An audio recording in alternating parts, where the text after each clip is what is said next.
इसको कभी रोक नहीं पाएंगे। और जीवन में रोक नहीं पाएंगे वो तो ठीक है, जीवन में कितने भी कामयाब हो जाएं, ये 45 मिनट वापस कभी आ नहीं पाएंगे। आ सकते हैं वापस?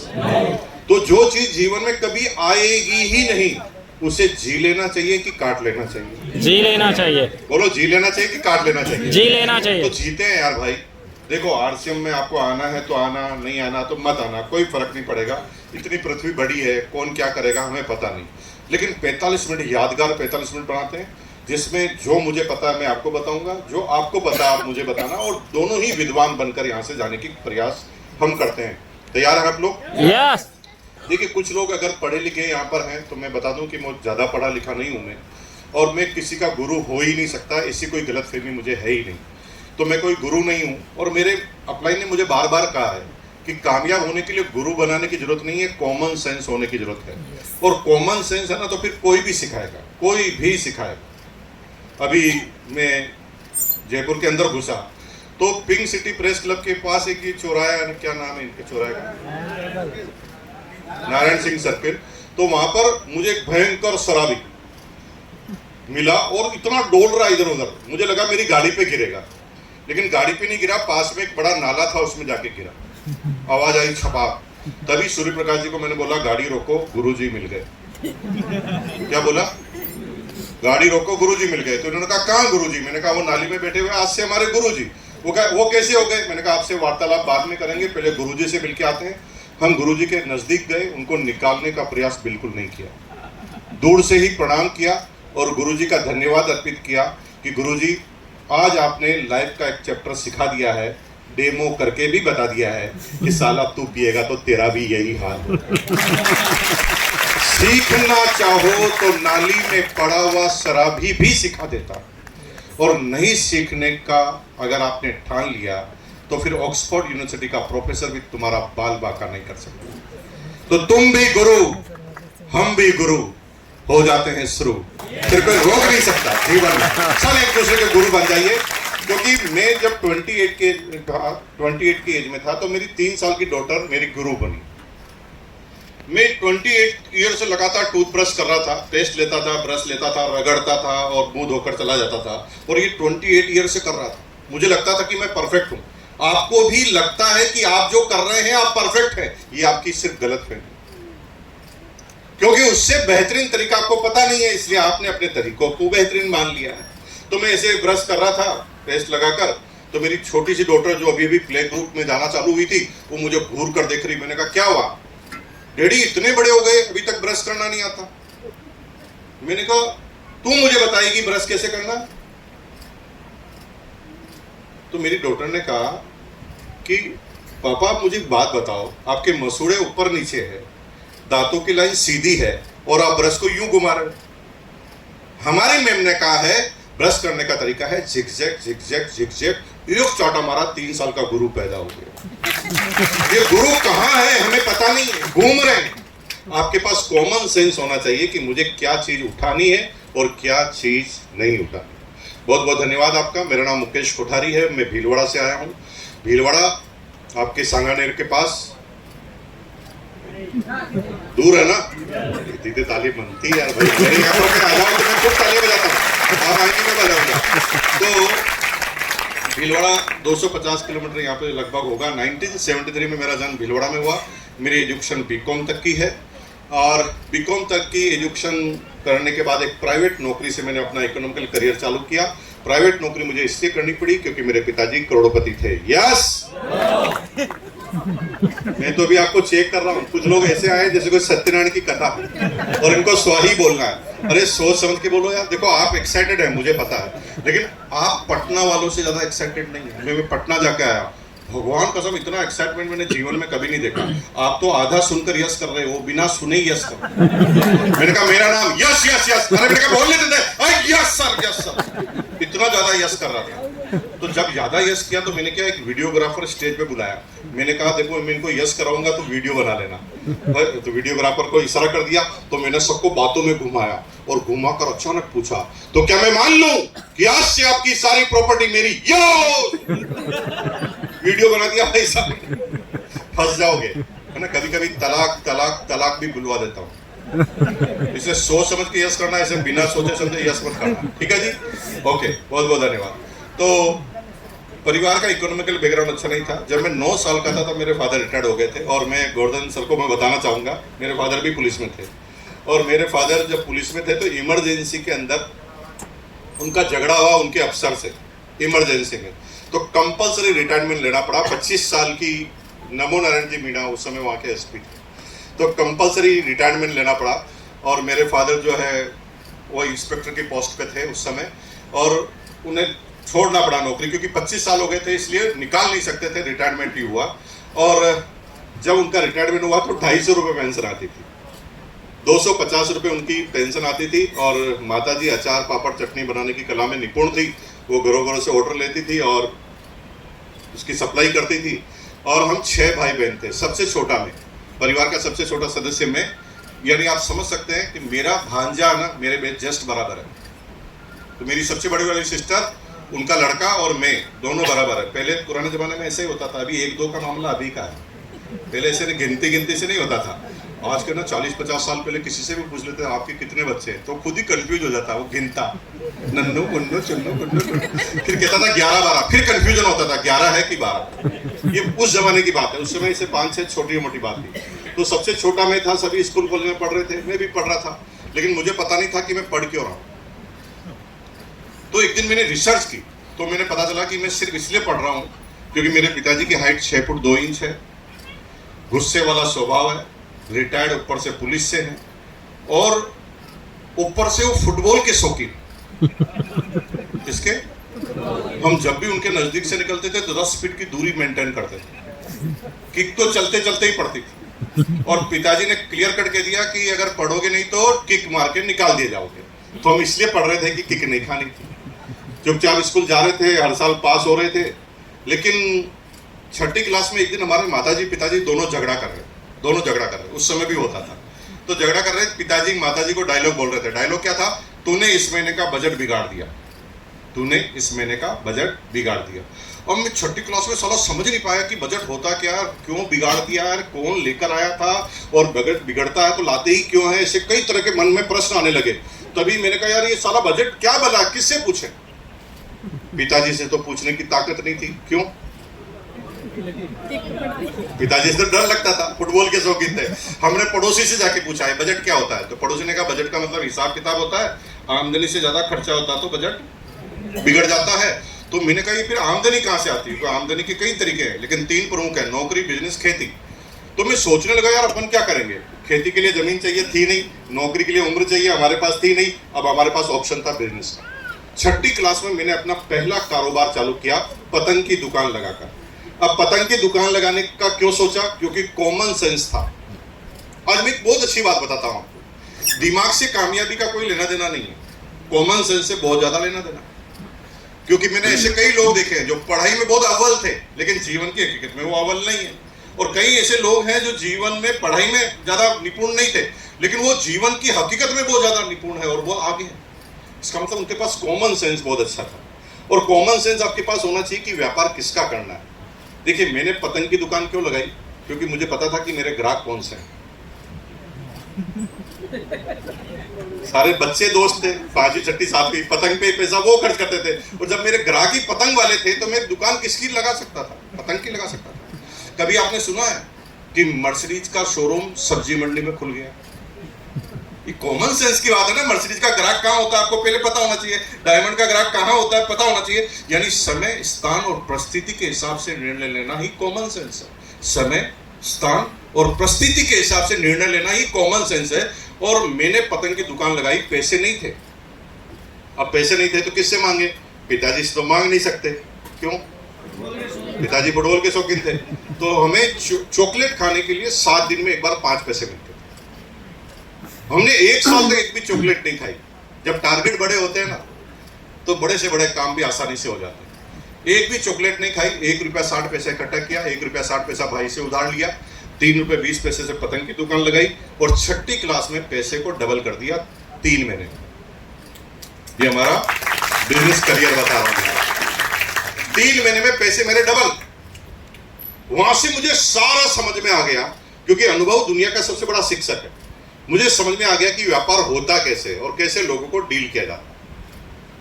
और फिर मैंने कई कारोबार किए, लेकिन कभी पिताजी को पता नहीं चलने दिया। 6 बजे से पहले पहले दुकान बंद कर देता था। क्यों? पिताजी फुटबॉल के शौकीन थे, जूते मारे वो उनको पता चल जाए मैं कुछ कर रहा हूँ पढ़ाई के साथ, तो 6 बजे से पहले पहले उनके आने से पहले पहले दुकान को क्लोज। अब मैं क्या क्या बिजनेस करता था। पतंग, गर्मी की छुट्टियों में पतंग की दुकान, राखी आती थी तो राखी की दुकान, होली पर रंग की दुकान, दिवाली पर पटाखों की दुकान, ऐसे कई दुकानें मैं लगाता था। और मैंने जब कोई त्योहार नहीं होता था तो मैं कंचे की दुकान लगाता था। जानते ना, हमारे समय के एज वाले सब लोग जानते हैं कंचे की, क्योंकि है ना ये कॉमन सेंस उस समय से था मेरे पास कि कंचे खेलने का कोई फायदा नहीं, क्योंकि कंचे का जो गेम है ना वो ओलंपिक में नहीं है ना, इसको खेलने का कोई फायदा नहीं है। तो हम खेलेंगे नहीं, क्योंकि खेलेंगे तो हारेंगे जीतेंगे, हारेंगे तो रोएंगे, जीतेंगे तो हंसेंगे। हम साला बेचने वाले बन जाते हैं। बेचने वाला कभी रोता नहीं, क्योंकि कोई हारे या जीते बेचने का काम लगातार चलता है। और हमने कंचे की दुकान लगाई। ऐसे करते करते मैं 11वीं क्लास में आ गया।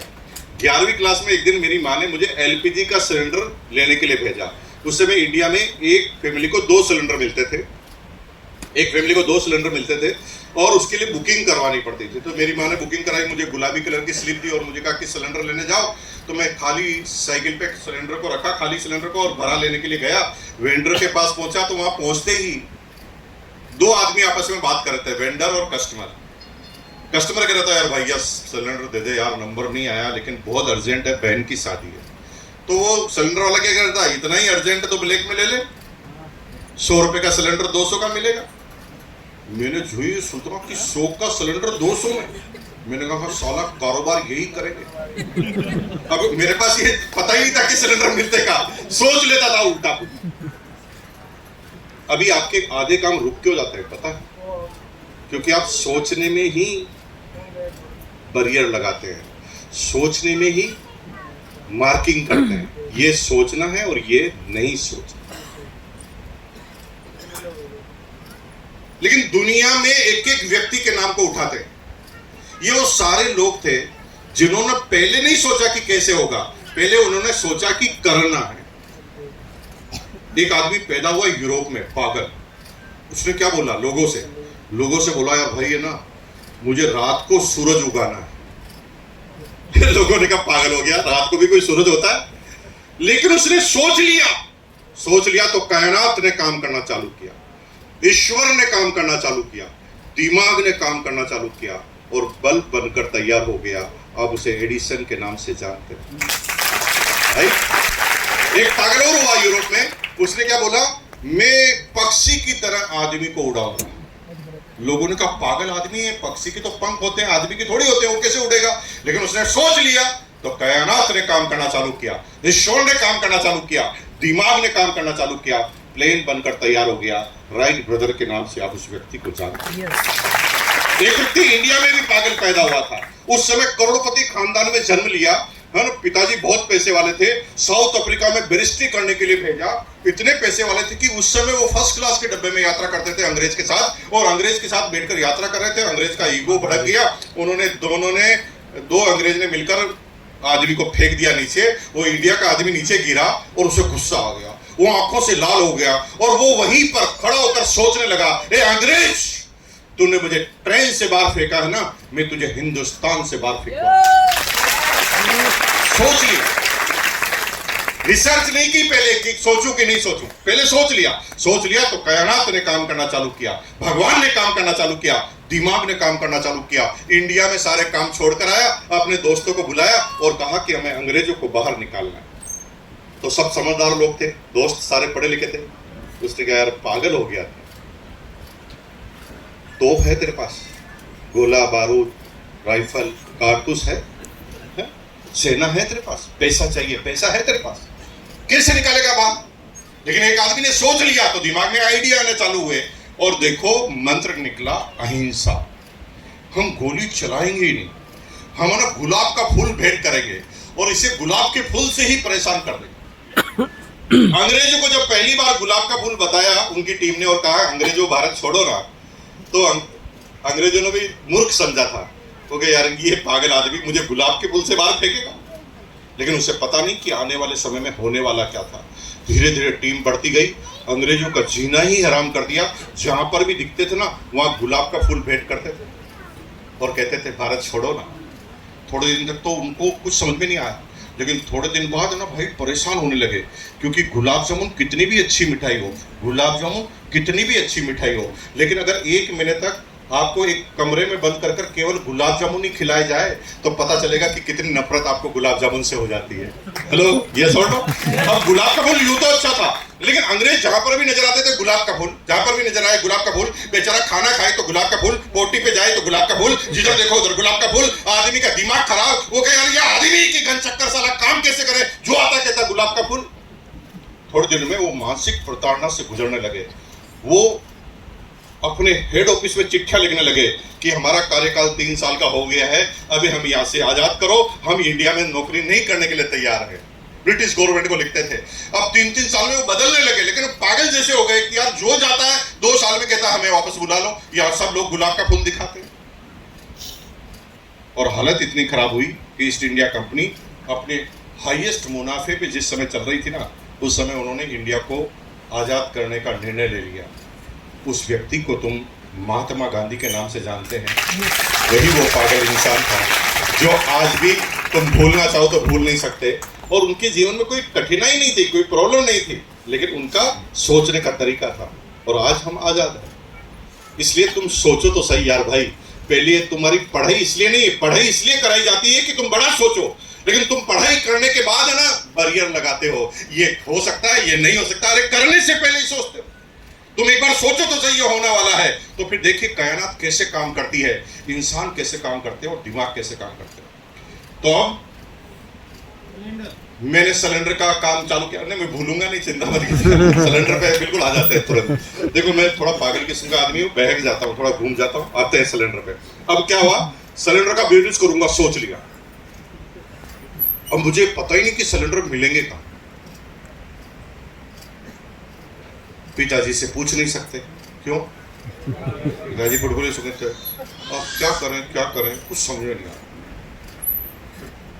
अगर मैं उस समय गलती करके आपकी तरह पड़ोसी से पूछ लेता तो फंस जाता पूरी तरह। मेरे पड़ोसी से पूछता सिलेंडर कहाँ मिलेंगे, तो पड़ोसी मुझे ज्ञान देता पागल, गधे, उल्लू, सिलेंडर मिलते नहीं, एजेंसी लेनी पड़ती है, सरकार का हाथ होता है उसके अंदर, 1 करोड़ का इन्वेस्टमेंट होता है, चेक अलग से लगता है, तेरे बाप को भी नहीं मिलेगी। अगर मेरे पड़ोसी आप होते तो मैं आपसे पूछता, भगा देते आप मुझे।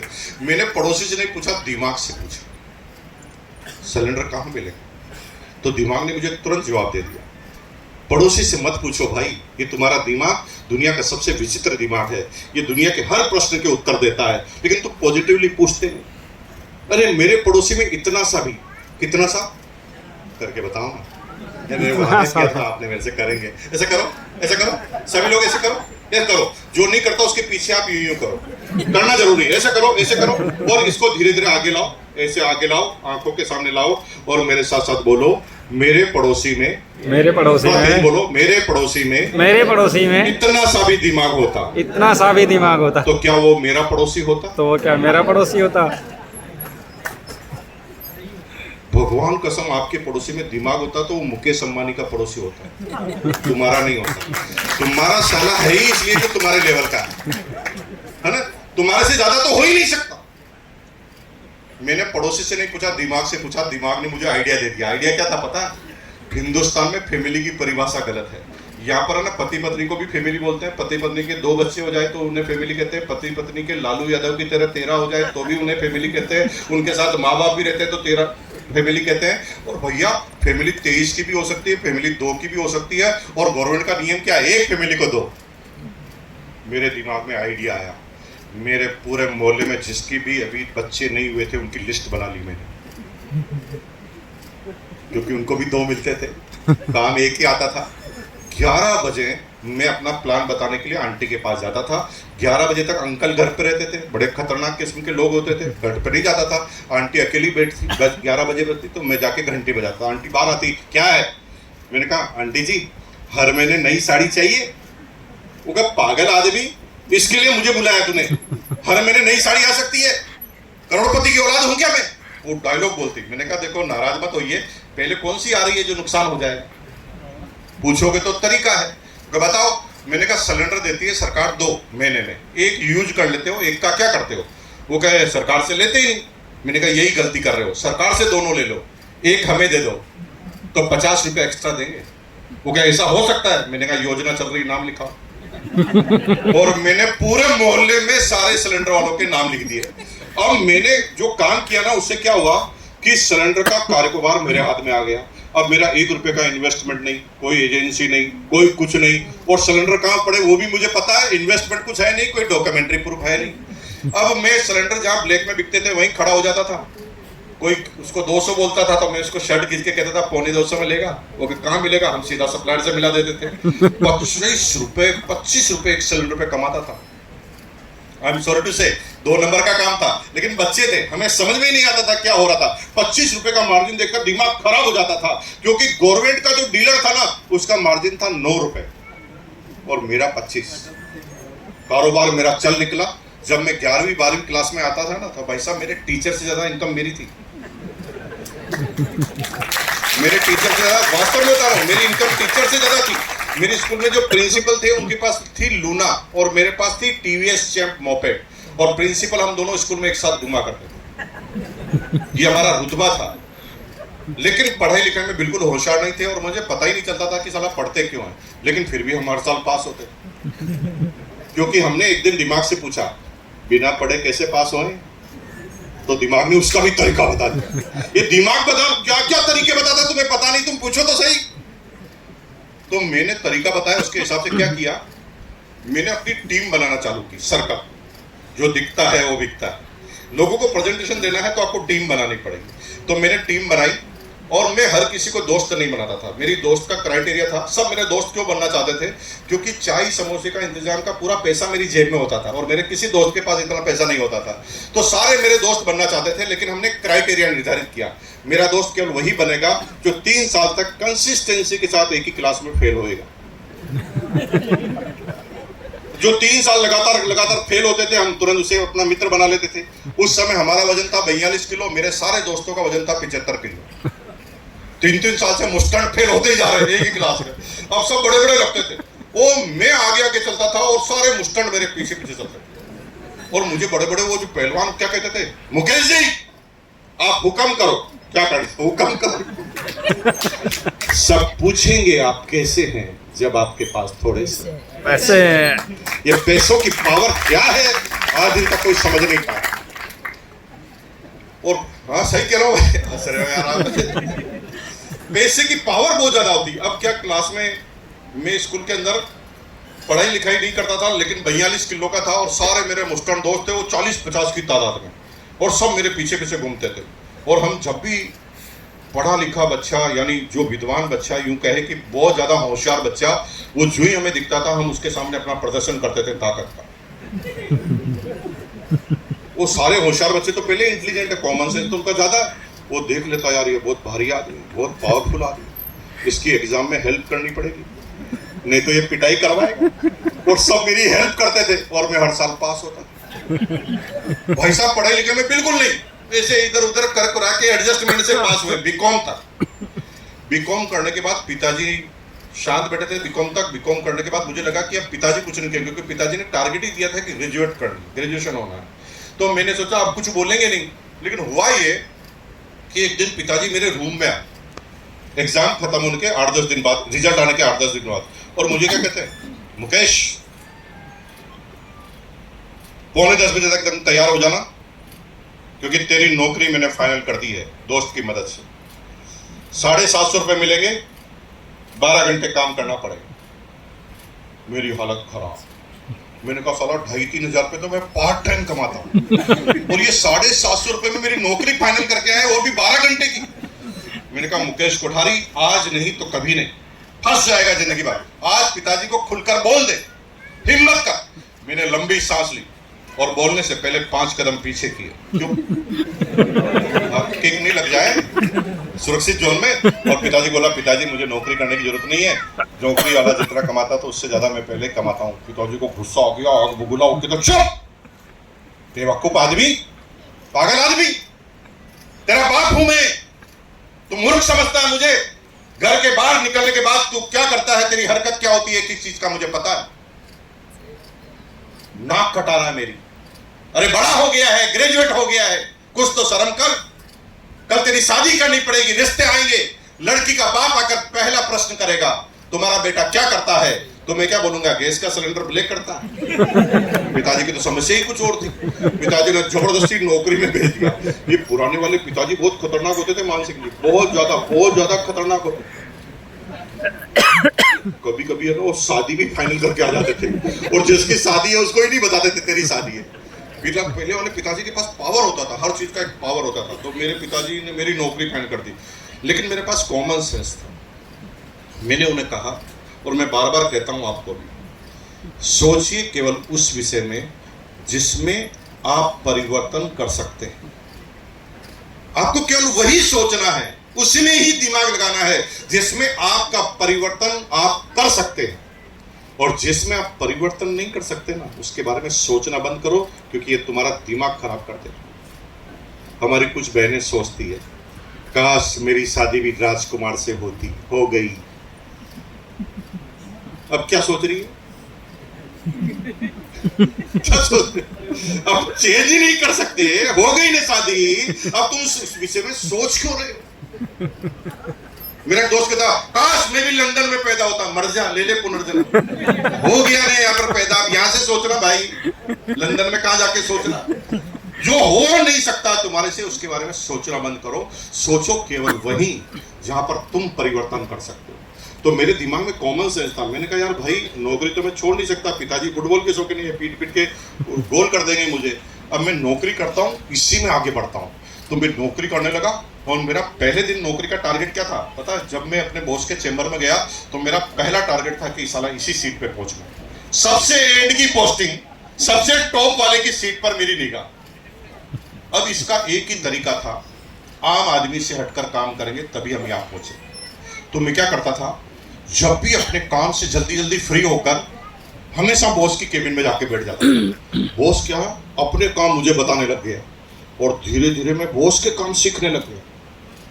और हुआ ये कि बॉस का मैं दायां हाथ बन गया, बायां हाथ। वो मेरे कंधे पे हाथ रखता था, मेरी पावर बढ़ गई। सारे ऑफिस वाले समझ गए कि ये पावरफुल आदमी है, बॉस का खास आदमी है, हमेशा पास रहता है। और धीरे धीरे मैं इतने काम करने लग गया कि जिस दिन मैं छुट्टी पे रहता था ना, बॉस का टेम्परेचर बढ़ जाता था।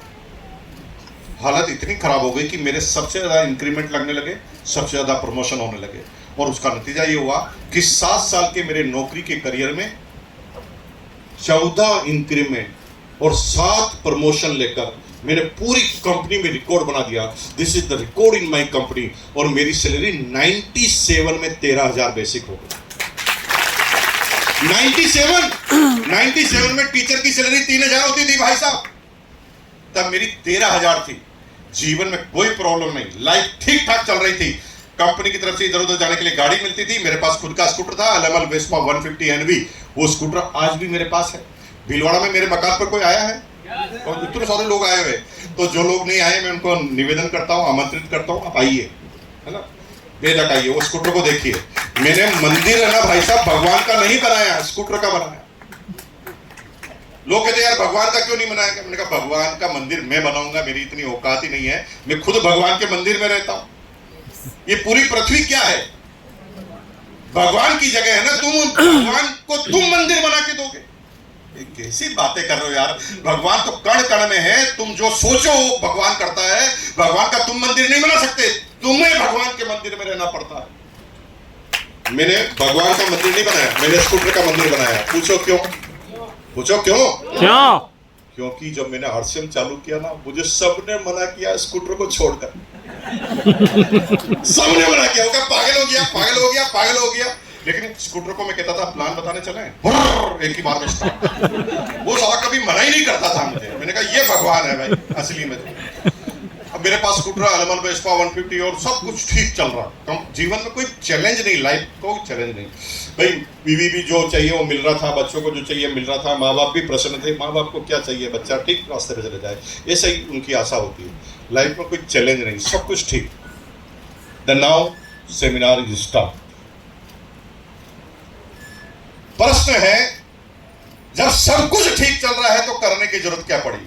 और यही पहला प्रश्न है जो आपको समझना है, क्योंकि कुछ प्रश्नों के उत्तर आपके पास नहीं है और आज मैं इसे दूंगा।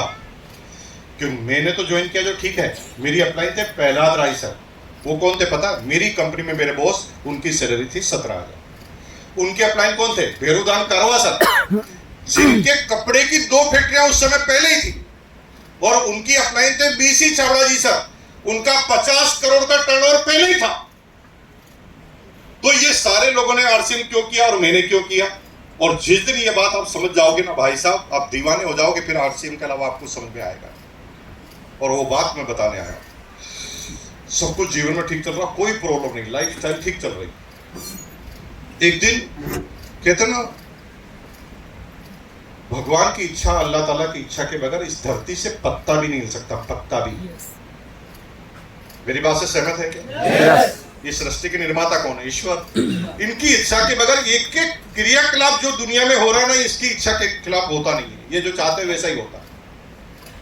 और यहां आप आए हैं ना, तो इस गलत फहमी में मत रहना कि आप अपनी इच्छा से आए। This is the God plan. और तुम्हें पता ही नहीं है गॉड करना क्या चाहता है। कई लोग आना चाहते थे लेकिन आ नहीं पाए क्योंकि गॉड की प्लानिंग नहीं थी। मैं बाहर खड़ा था तो कुछ लोग टिकट लेके अभी भी बाहर खड़े हैं। मेरे करण अर्जुन आएंगे, मैंने उनको कहा नहीं आएंगे, आजा तो अंदर, जो आना था वो आ गया। और जो नहीं आए ना, लव कुमार जी, उनसे पूछना क्यों नहीं आए, तो फोन करके बोला, अरे भाई क्यों नहीं आए? और भाई लव कुमार जी, मैं आने के लिए तैयार था, मैंने स्कूटर भी बाहर निकाल दिया, स्कूटर स्टार्ट किया, तभी पड़ोसी के घर में से आवाज आई, आ। मैंने सर अंदर जाके देखा, सर टपक गया, मुझे रुकना पड़ा। तुम्हारी औकात नहीं है कि भगवान को तुम्हें रोकना हो, और उसके पास कितनी तरह की पावर है। बाढ़, आंधी, तूफान, भूकंप, जन्म, मरण, वरण, इतने पावर है। भगवान को अगर रोकना, एक चुटकी का काम है तुम्हें रोकना। और तुम इस गलत फहमी में हो कि मैं मेरी इच्छा से आया। आज तुमने केवल अर्जी लगाई थी, जाऊं क्या? भगवान ने कहा रास्ता क्लियर, जा, रोकूंगा नहीं, इसलिए पहुंचे हो। तुमने तो केवल अर्जी लगाई, जाऊं क्या? तो अलग अलग तरीके से आप आए हैं। कुछ लोग तो आना भी नहीं चाहते थे तो भी आए। कुछ लोगों की तो शक्ल ही बता रही कि इनको किडनैप करके लाए गए, आना नहीं चाहते, लेकिन आप पहुंचे क्योंकि भगवान ने रास्ता क्लियर किया आज आपका आने का। अब मेरे साथ क्या प्लानिंग थी मुझे खुद को पता नहीं। मैं हमेशा की तरह ऑफिस पहुंचा 9:45, 10 पे मुझे पंचिंग करना था, और तभी मेरा ऑफिस में मेरी सैलरी बनने वाली थी। तो 9:45 में ऑफिस में पहुंचा, स्कूटर को पार्किंग में लगा, ब्रेक लगाया और देखने लगा कि किधर खाली जगह वहां पार्किंग लगा दूं। तभी मेरे बॉस की कार मेरे पास आई और रुकी। ये कभी कभी होता था, बरसों में ऐसा होता था, क्योंकि बॉस के आने जाने का कोई टाइम फिक्स नहीं था, वो सबका स्वामी था। लेकिन आज पता नहीं क्या हुआ, 9:45 में मेरे बॉस की कार मेरे पास आके रुकी, कांच का शीशे नीचे किया और धीरे से कहा, मुकेश यहीं रुकना, कार पार्किंग करके आता हूँ, थोड़े से अर्जेंट काम। मैं थोड़ा गलत फहमी में था। मैंने कहा देख मुकेश कोठारी, अब तू कितना बड़ा आदमी बन गया है, बॉस को भी तेरे से काम पड़ता है। मैं इस गलत फहमी में था, मैं खड़ा हो गया। बॉस आया धीरे से, उसने कहा यार भाई रात भर नींद ही नहीं आई, बहुत परेशान। मैंने कहा क्यों नींद नहीं आई? अरे यार बेटे को ना पायलट बनाना, पायलट 25 लाख रुपए लगते हैं। अभी तो 1 करोड़ से ज्यादा लगते हैं, उस समय की बात बताऊं, 25 लाख रुपए लगते हैं। मैंने कहा सर वेरी गुड डिसीजन, बहुत अच्छा डिसीजन है, पायलट बनाना चाहिए, बहुत स्कोप है। भाई क्या स्कोप है? 25 लाख रुपए लगते हैं, 17,000 सैलरी है। रात भर कैलकुलेटर लेकर बैठा हूं, 17,000 प्लस 17,000 प्लस 17,000 प्लस 17,000 प्लस 17,000 कर रहा हूं, साला 25 इकट्ठे ही नहीं हो रहे रात भर में, और तू कह रहा कि हो जाएगा। मैंने चिंता से कहा सर फिर क्या करें? मेरे दादाजी ठीक कहते थे। मैंने कहा क्या कहते थे आपके दादा? मेरे दादाजी बार बार कहते थे कि पोते मेरी बात मान लेना, तेरे बाप ने नहीं मानी, मैं उन्हें बार बार कहता था कि नौकरी मत करना, व्यापार करना, क्योंकि नौकरी केवल इंश्योरेंस है जो तुझे कभी मरने नहीं देगी, लेकिन आज़ादी से तो कभी जीने भी नहीं देगी। और तेरे मन का एक भी निर्णय तू नहीं ले पाएगा। जब तक तू रिटायर ना हो जाए तब तक तेरी हर चीज पर कंट्रोल है। हाँ, बेशक तुझे मरने नहीं देने के लिए मेडिकल का इलाज फ्री में करा दिया जाएगा, एम्बुलेंस फ्री में भेज दी जाएगी, तेरे को कपड़े, कैंटीन सब सस्ता मिल जाएगा, खाने का सारा इंतजाम हो जाएगा, लेकिन तेरे अपने जीवन के निर्णय तू आसानी से ले नहीं पाएगा, क्योंकि तू नौकरी करेगा। तेरे बाप ने मेरी बात नहीं मानी, होते तू मेरी बात मान लेना। और मुझे बात याद आ रही है, मैंने भी अपने दादाजी की बात नहीं मानी और मैंने भी नौकरी चालू की और मेरी हालत ये है। मैंने कहा फिर क्या करेंगे? अब व्यापार करेंगे। अगला प्रश्न, मैंने कहा अब व्यापार करेंगे? वो कर ही नहीं सकते। मकान का लोन चल रहा, गाड़ी का लोन चल रहा, बच्चे स्कूल में पढ़ रहे हैं, अब तो मैं फंस गया हूं, मैं नहीं कर सकता। मैंने कहा फिर क्या? वो कहा अब तो ऐसा ही कोई तरीका मिले पार्ट टाइम, कि नौकरी भी चलती रहे और व्यापार भी चलता रहे और फिर व्यापार धीरे धीरे बड़ा करके नौकरी छोड़ दूं। मैंने कहा सर ऐसा नहीं होता। मैंने अपने जीवन में कई तरह के कारोबार किए हुए, कारोबार फुल टाइम ही होता है, पूरी रिस्क लेनी पड़ती है, ऐसे नहीं चलता। वो कहा होता है। मैंने कहा सर नहीं होता। वो कहा होता है। मैंने कहा कौन सा होता है? अरे संडे को कल मेरे दोस्त मेरे घर पर आए थे, उन्होंने एक ऐसा कारोबार बताया जिसमें दुकान लगाने की जरूरत नहीं, पैसा लगाने की जरूरत नहीं है, हिसाब किताब रखने की जरूरत नहीं है, रिस्क लेने की जरूरत नहीं है, टेंशन लेने की जरूरत नहीं है। मुझे हंसी आने लगी। मैंने कहा साला मैंने सारे कारोबार करके देख लिए हैं, जो जो ये कह रहा लेने की जरूरत नहीं है वही सब कारोबार में होता है। बिना हिसाब किताब के कोई कारोबार होता है? अब उन्होंने बोला होता है और बिना रिस्क का होता है।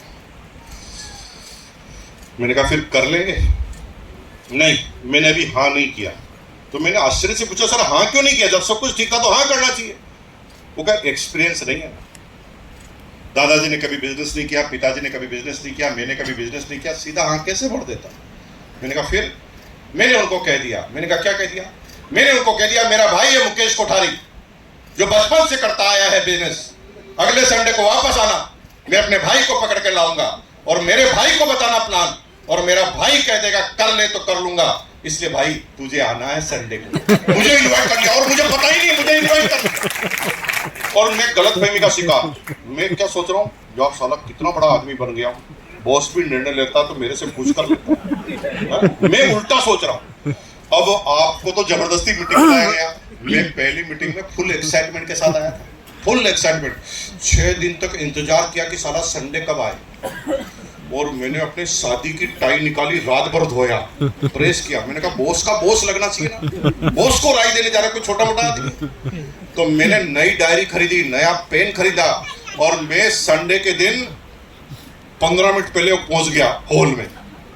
जिसकी मीटिंग है वो भी नहीं आया, जो करवाई उसने भी नहीं आया। मैं इतना एक्साइटेड कि मैं सबसे पहले जाकर पहुंच गया और पहली सीट पर जाकर बैठ गया।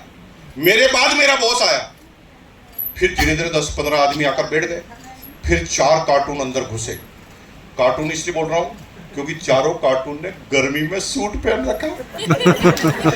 मैं सोच के परेशान कि ये कौन से प्रदेश के आदमी हैं, इनको गर्मी में सर्दी लग क्यों रही है, इन्होंने सूट क्यों पहना है। मैं सोच ही रहा हूं, तब तक पहला कार्टून सामने आते क्या बोलता है, दोस्तों ये जोश का बिजनेस है। मुझे हंसी आ गई। मैंने कहा पागलों ने जोश का भी बिजनेस चालू कर दिया। जोश को तोलेंगे कैसे, नापेंगे कैसे, बेचेंगे कैसे, पैकिंग कैसे करेंगे, हिसाब किताब कैसे होगा, रेट कैसे डिसाइड होगी, डिलीवरी कैसे देंगे जोश की, ये जोश का भी कोई व्यापार होता है। मैंने कहा पागल मूर्खों के बीच में अगर जोश का बिजनेस है। वो पहला आदमी चला गया, दूसरा आदमी आ गया, वो उससे भी बड़ा पागल। वो क्या कहता, दोस्तों जोश का बिजनेस है इसलिए बजाओ ताली। अरे मैंने कहा पहले बता तो सही, क्या ताली बजाओ? मैं क्या तेरे को ताली बजाने वाला लगता हूँ शकल से? और तू कितनी भी ताकत लगा ले, मैं ताली नहीं बजाऊंगा। और मैंने पूरी मीटिंग में एक भी ताली नहीं बजाई। यहाँ पर भी जो ताली नहीं बजा रहा है मेरा सगा भाई है। ताली नहीं बजाने वाले भाई मैंने एक भी ताली वाली नहीं बजाई। फिर तीसरा कार्टून आया, वो उससे भी बड़ा कार्टून। वो क्या कहता है, दोस्तों गांव की सबसे बड़ी गाड़ी तुम्हारी होगी, गांव का सबसे बड़ा बंगला तुम्हारा होगा। अरे करना क्या है बताना मेरे भाई, गाड़ी होगा बंगला होगा, बता तो नहीं करना क्या। वो चला गया, फिर चौथे नंबर का कार्टून आया, वो उससे भी बड़ा कार्टून, वो क्या कहता है, दोस्तों तो आज की सेमिनार समाप्त हुई। समाप्त हुई? अरे मैंने कहा पागलों बताओ तो सही करना क्या है, समाप्त हुई। जो इसने बोला समाप्त हुई, मेरे पूरे चेहरे पे पसीना। मैं सोचने लगा कि बॉस अब आएगा और पूछेगा करूं कि नहीं करूं। साला मुझे ही नहीं पता चल रहा करना क्या। अब ये सबके सामने अगर बॉस ने पूछ लिया तो सबके सामने इंसल्ट। मैंने कहा मुकेश कोठारी अकेले में तो बॉस थप्पड़ भी मार लेगा तो पता नहीं चलेगा, सबके सामने इंसल्ट कराना ठीक नहीं है। मैंने डायरी को लगाया चेहरे के आगे, गायब, भाग गया वहां से। मैं तो भूल ही गया था कि मैं किस मीटिंग में गया था। लेकिन अगले दिन बॉस आया मेरी केबिन में आगे होकर, कभी ऐसे आता नहीं था, मेरी बॉस मेरी केबिन में आ गया और मुझे आके क्या बोलता है, मुकेश कल तू आया था मीटिंग में, कैसा लगा? भगवान कसम मुझे बहुत प्रसन्नता हुई, क्योंकि बॉस ओरिजिनल प्रश्न भूल गया। पूछना चाहिए करूं कि नहीं करूं, और पूछा क्या, कैसा लगा? मैं तो हम सब लोग परफेक्ट हैं, हमारी ये बहनें ना सबसे ज्यादा परफेक्ट। कैसा लगा? इनके जितना झूठ पृथ्वी पर कोई नहीं बोल सकता। भगवान कसम झूठ मैं आपको साबित करता हूं, आप हंसो मत मेरे ऊपर। मैं आपको बताता हूं, जैसे आपकी सहेली है, एक नई साड़ी लेकर आई, ठीक है, और वो साड़ी पहनकर आई है। अब वो आपसे पूछती है कैसी लग रही हूँ। आपको अच्छी तरह पता है कि साड़ी का कलर इसके चेहरे से बिल्कुल सूट नहीं हो रहा, ऐसे लग रहा है जैसे साक्षात डायन आई। सब कुछ आपको क्लियर है, फिर भी वो पूछती है कैसी लग रही हूँ, तो आपको कहता है वेरी गुड। भगवान की कसम बताओ, सच बोलते कि ऐसे बोलते? आपको क्लियर कट बोलना चाहिए कि डायन लग रही, डायन भाग यहाँ से। लेकिन आप सोचते हैं यार भाड़ में गई, अपने क्या लेना देना, साड़ी इसकी, पैसा इसका, लग इसकी रही, ये गई, मेरे क्या लेना देना। आप कहते कैसे लग रही है, वेरी गुड। लेकिन वो भी परफेक्ट है, वो क्या बोलती है, झूठ मत बोल, सच बताना, भगवान की कसम, भगवान की। अब आप कह रहे झूठ नहीं बोलते, बोलते हैं झूठ। अब भगवान की कसम दिखा। अब मेरा बॉस मेरे से पूछता कैसा लगा, भगवान की कसम एक लाइन भी समझ में नहीं आई। फिर मैंने क्या बोला, बॉस, क्योंकि मुझे पता है बॉस के हाथ में इंक्रीमेंट है, प्राइवेट नौकरी में तो बॉस सब कुछ है, माई बाप है। मैंने कहा इसको क्या नाराज करना चलते चलते अपने। बॉस कैसा लग रहा, मैंने कहा बॉस खतरनाक, वेरी गुड, बहुत सीखने का मौका मिला। अगली बार जब भी इसी तरह का कोई कार्टून आए तो मुझे जरूर बुलाए। नाम लेके बताया कि मेरे को जरूर बुलाया जाए। तो बॉस ने कहा इतना अच्छा लगा, मजा आ गया बॉस, आपकी चॉइस ही गजब। ऐसे चढ़ा दिया बॉस को। तो बॉस से ना, बॉस मुझे धीरे से कहता कोई रिस्क लगी क्या, रिस्क? मैंने कहा रिस्क तो नहीं लगी सर, कोई रिस्क नहीं। अच्छा कोई टेंशन? मैंने कहा सर कोई टेंशन नहीं। कोई प्रॉब्लम? मैंने कहा कोई प्रॉब्लम नहीं। ठीक है फिर 1500 रुपये निकाल। मैंने कहा 1500 क्यों? क्योंकि जिसको भी मजा आता है देना पड़ता है। उस समय डायरेक्ट सेलिंग में आरसीएम के अंदर ज्वाइन करने के लिए 3 जोड़ी कपड़े, सर बता रहे थे ना, 3 जोड़ी कपड़े खरीदने पड़ते थे, उस जमाने की बात है। अभी डायरेक्ट सेलिंग की गाइडलाइन बन गई है, गवर्नमेंट ऑफ इंडिया की तरफ से रूल्स आ गए डायरेक्ट सेलिंग पे। अब तो डायरेक्ट सेलिंग को सब जानते हैं, MBA direct selling, BBA direct selling, अभी तो हर चीज डायरेक्ट सेलिंग में होने लग गई। और अभी तो रूल्स हैं, अभी गवर्नमेंट आता है, लेकिन उस समय डायरेक्ट सेलिंग कोई समझता नहीं, न कोई पुलिस वाला समझते थे, न कोई नेताजी समझते थे, न कोई जज समझते थे। सबको लगता है ये उल्लू उल्लू बनाने का कोई कार्यक्रम है, ऐसा सोचते थे। क्योंकि मनी सर्कुलेशन की कंपनियां और डायरेक्ट सेलिंग की कंपनियों में अंतर नहीं था, दोनों मेंबर बनाते थे, है ना। अब मनी सर्कुलेशन में प्रोडक्ट नहीं होता था, पैसे को घुमाते थे। पैसे को घुमाना अपराध है, प्रोडक्ट सेल करना कभी अपराध न था, न कभी जीवन में होने वाला है। हम प्रोडक्ट वाले आदमी हैं, हम मनी सर्कुलेशन वाले आदमी नहीं है। लेकिन गवर्नमेंट समझती नहीं थी उस समय, क्योंकि किसी को कोई जानकारी थी नहीं, दोनों को अलग अलग करने का तरीका नहीं। तो अब चैलेंज ये था कि मैंने 3 जोड़ी कपड़े लेने पड़े, मुझे मजबूरी के साथ, क्योंकि बॉस से मैं पंगा नहीं ले सकता था, क्योंकि बॉस के हाथ में पूरी सैलरी और इंक्रीमेंट होता था। मैंने 3 जोड़ी, मैंने अगर यूं कह भी देता ना बॉस को कि पैसा नहीं है, तो बॉस कहेगा सैलरी से काट लेंगे, ले जा किट। तो मैंने कहा अब ये तो किट तो लेनी पड़ेगी, और मैंने किट ले ली और मैं घर की तरफ रवाना हुआ, स्कूटर को टांग दी। अब मेरा दिमाग आपस में बात कर रहे हैं, दिमाग फंस गया ना। तो दिल कह रहा यार भाई बॉस है, कैसे मना करते हैं, समझना बात को। अरे फिर भी कुछ बोल सकता था। अरे मैंने कहा क्या बोल सकता था, बॉस को कैसे बोलूं? हम आपस में बहसबाजी कर रहे हैं, इधर दिल बोल रहा, इधर दिमाग बोल रहा, और हमारा स्कूटर चल रहा। स्कूटर चलते चलते एकदम घर के पास गया, घर के पास से मुझे मेरी बीवी दूर से ही नजर आ गई। मेरा दिमाग भाग गया, अब दिल बच गया, क्योंकि मुझे अचानक किस्सा याद आया कि सुबह सुबह मेरी बीवी ने 60 रुपए मांगे थे और मैंने क्लियर कट कहा था कि डार्लिंग पैसे नहीं है, सैलरी आने पर देंगे। अब ये मियाँ साहब 1500 रुपए के कपड़े खुद के लिए लाए, और ये बात अगर मेरी डार्लिंग को पता चले तो मेरे पूरे खानदान की पोस्टमार्टम रिपोर्ट मेरे सामने पेश करेगी, ये मुझे अच्छी तरह पता था। मैंने कहा सारी समस्या की जड़ है किट, साला किट को सामने दिखाएंगे नहीं, समस्या खत्म।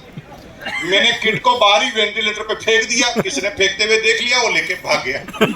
मेरी पहली किट ही मेरे पास नहीं, और मैं भाषण दे रहा हूँ आपको। देखिए किधर योग की बात, देखिए भगवान क्या चाहता है हमें पता ही नहीं। पहली किट ही गायब। अब मुझे कुछ पता ही नहीं। मैं सोचा, पत्थर रखा दिल पर, मैंने कहा यार जो भाग्य में लिखा था हो गया, चलो छोड़ो, भूल जाओ।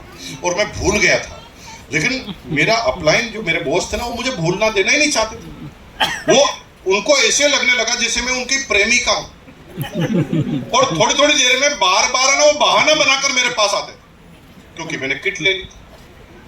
थोड़ी थोड़ी देर में आके मुझे बार बार क्या कहता, मुकेश तूने जब किट लिया ना, छोटी मोटी किट नहीं है, गांव की सबसे बड़ी गाड़ी तुम्हारी हो। वो बार बार ऐसे मोटिवेट करते थे, गांव का सबसे बड़ा बंगला तुम्हारा होगा। इसीलिए आज रात को 8 बजे मेवाड़ चैम्बर ऑफ कॉमर्स में एक मीटिंग रखी गई है। बड़ी मुश्किल से पास का इंतजाम हुआ है, बड़े बड़े लीडर आ रहे हैं जो व्यापार करने के तरीके बताएंगे। 20 रुपए का एक पास है, मैंने अपनी अपलाइन से 2 पास छीन कर ले लिए, क्योंकि मुझे पता है कोई जाए ना जाए 2 जरूर जाएंगे, एक मैं एक तू तो मुझे मना करेगा ही नहीं, ये मुझे पहले ही पता था, इसलिए तेरा टिकट लेके आया हूं, चलेगा ना। मैंने कहा कैसा इन्विटेशन है यार भाई, पहले तो कह रहा कॉन्फिडेंस, बाद में कह रहा चलेगा ना। अब मैं साला बोलूं नहीं चलूंगा तो सामने वाले के इंसल्ट गुरु को चक्कर में फंसा दिया। लेकिन हम भी होशियार आदमी थे, मार्केटिंग के आदमी, बोलने में माहिर।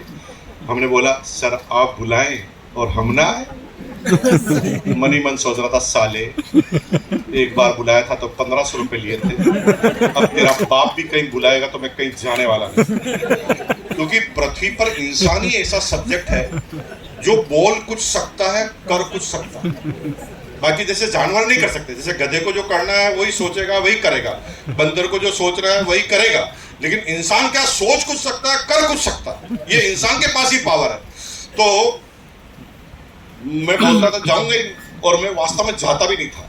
तो अगले दिन बॉस, अरे यार क्यों नहीं आया, तेरा बहुत वेट किया यार भाई, 15 मिनट की, क्यों बता देना चाहिए ना यार भाई, नहीं आना था। तो मैंने कहा बॉस आप बुलाएं और हम ना आए, आप ऐसे सोच कैसे सकते हैं मेरे बारे में।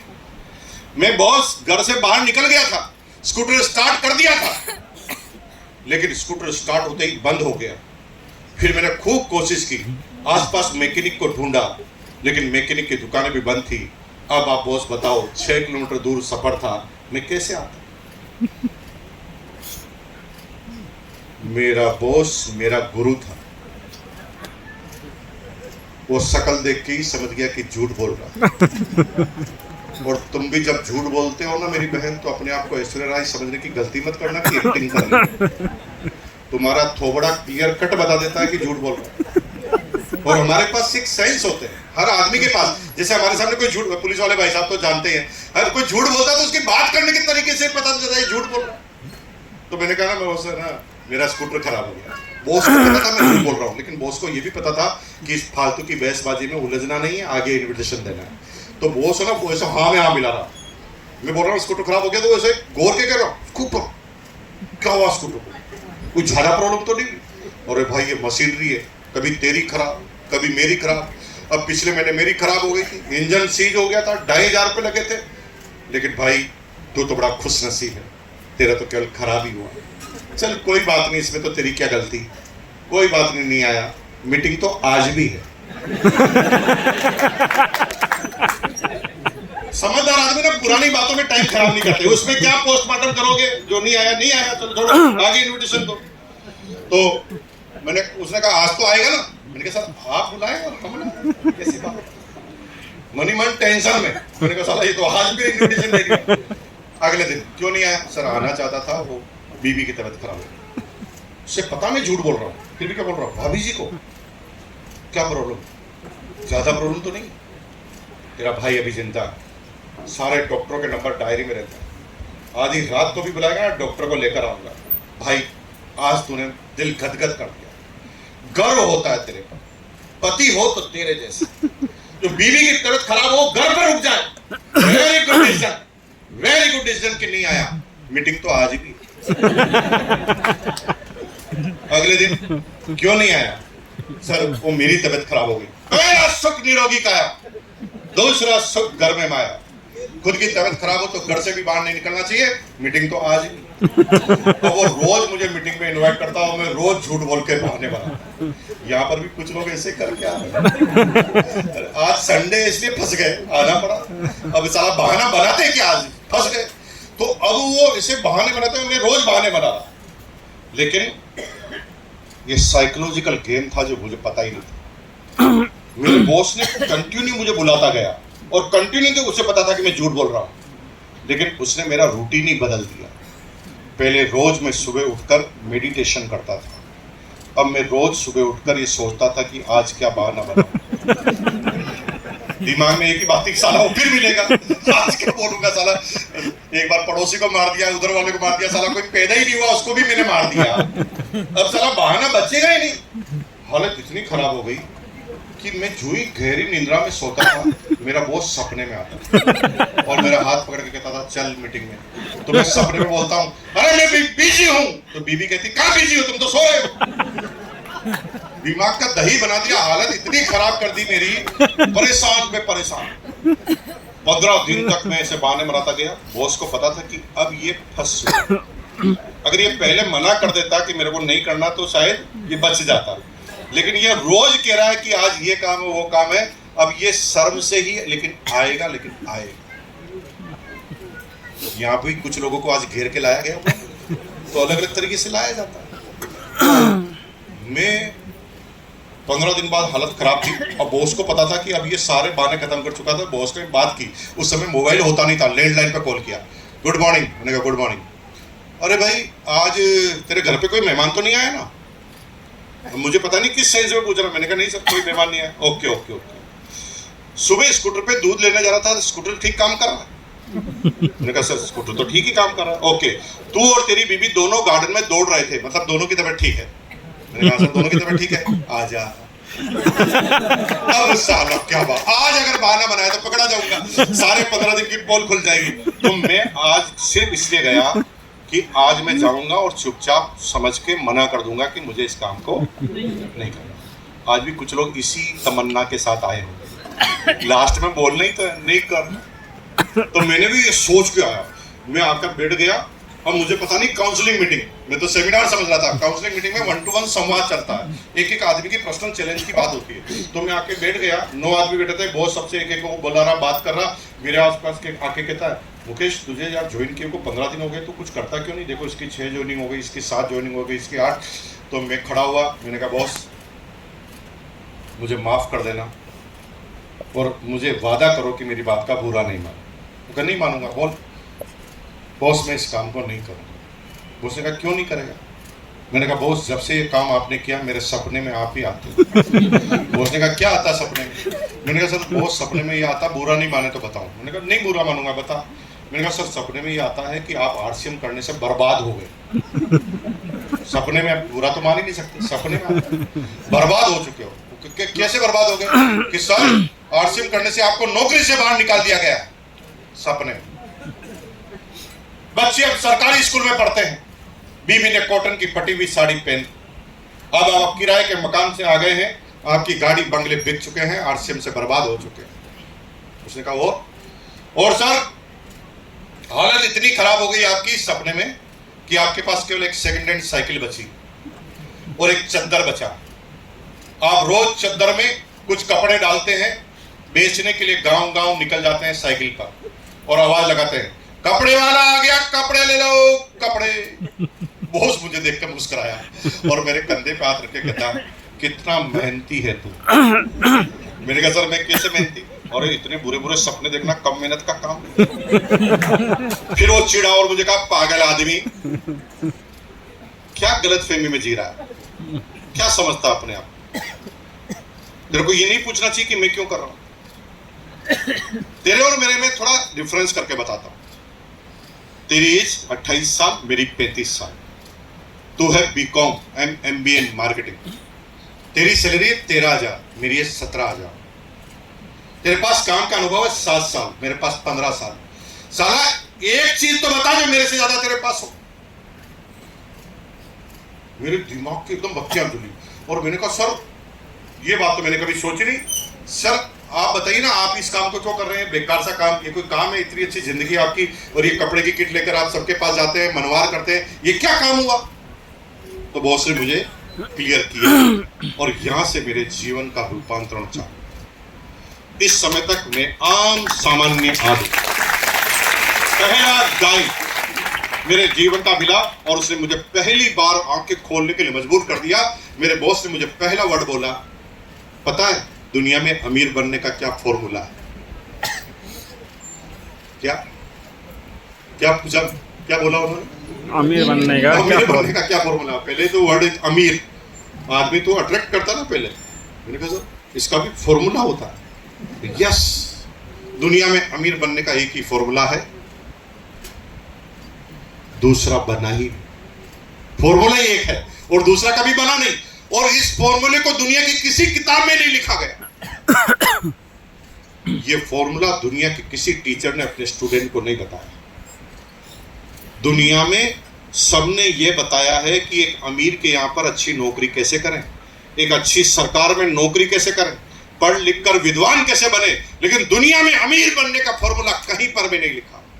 और एक ही फॉर्मूला है। मैं गौर से देखने लगा, मैंने कहा सर क्या फॉर्मूला है? उसने मुझे बोला और मेरी आंखें खुल गई। उसने मुझे बोला दुनिया में अमीर बनने का एक ही फॉर्मूला है, दुनिया में कोई भी आदमी अपने दिमाग, अपनी ताकत, अपनी बुद्धि और अपने ज्ञान से अमीर नहीं बन सकता।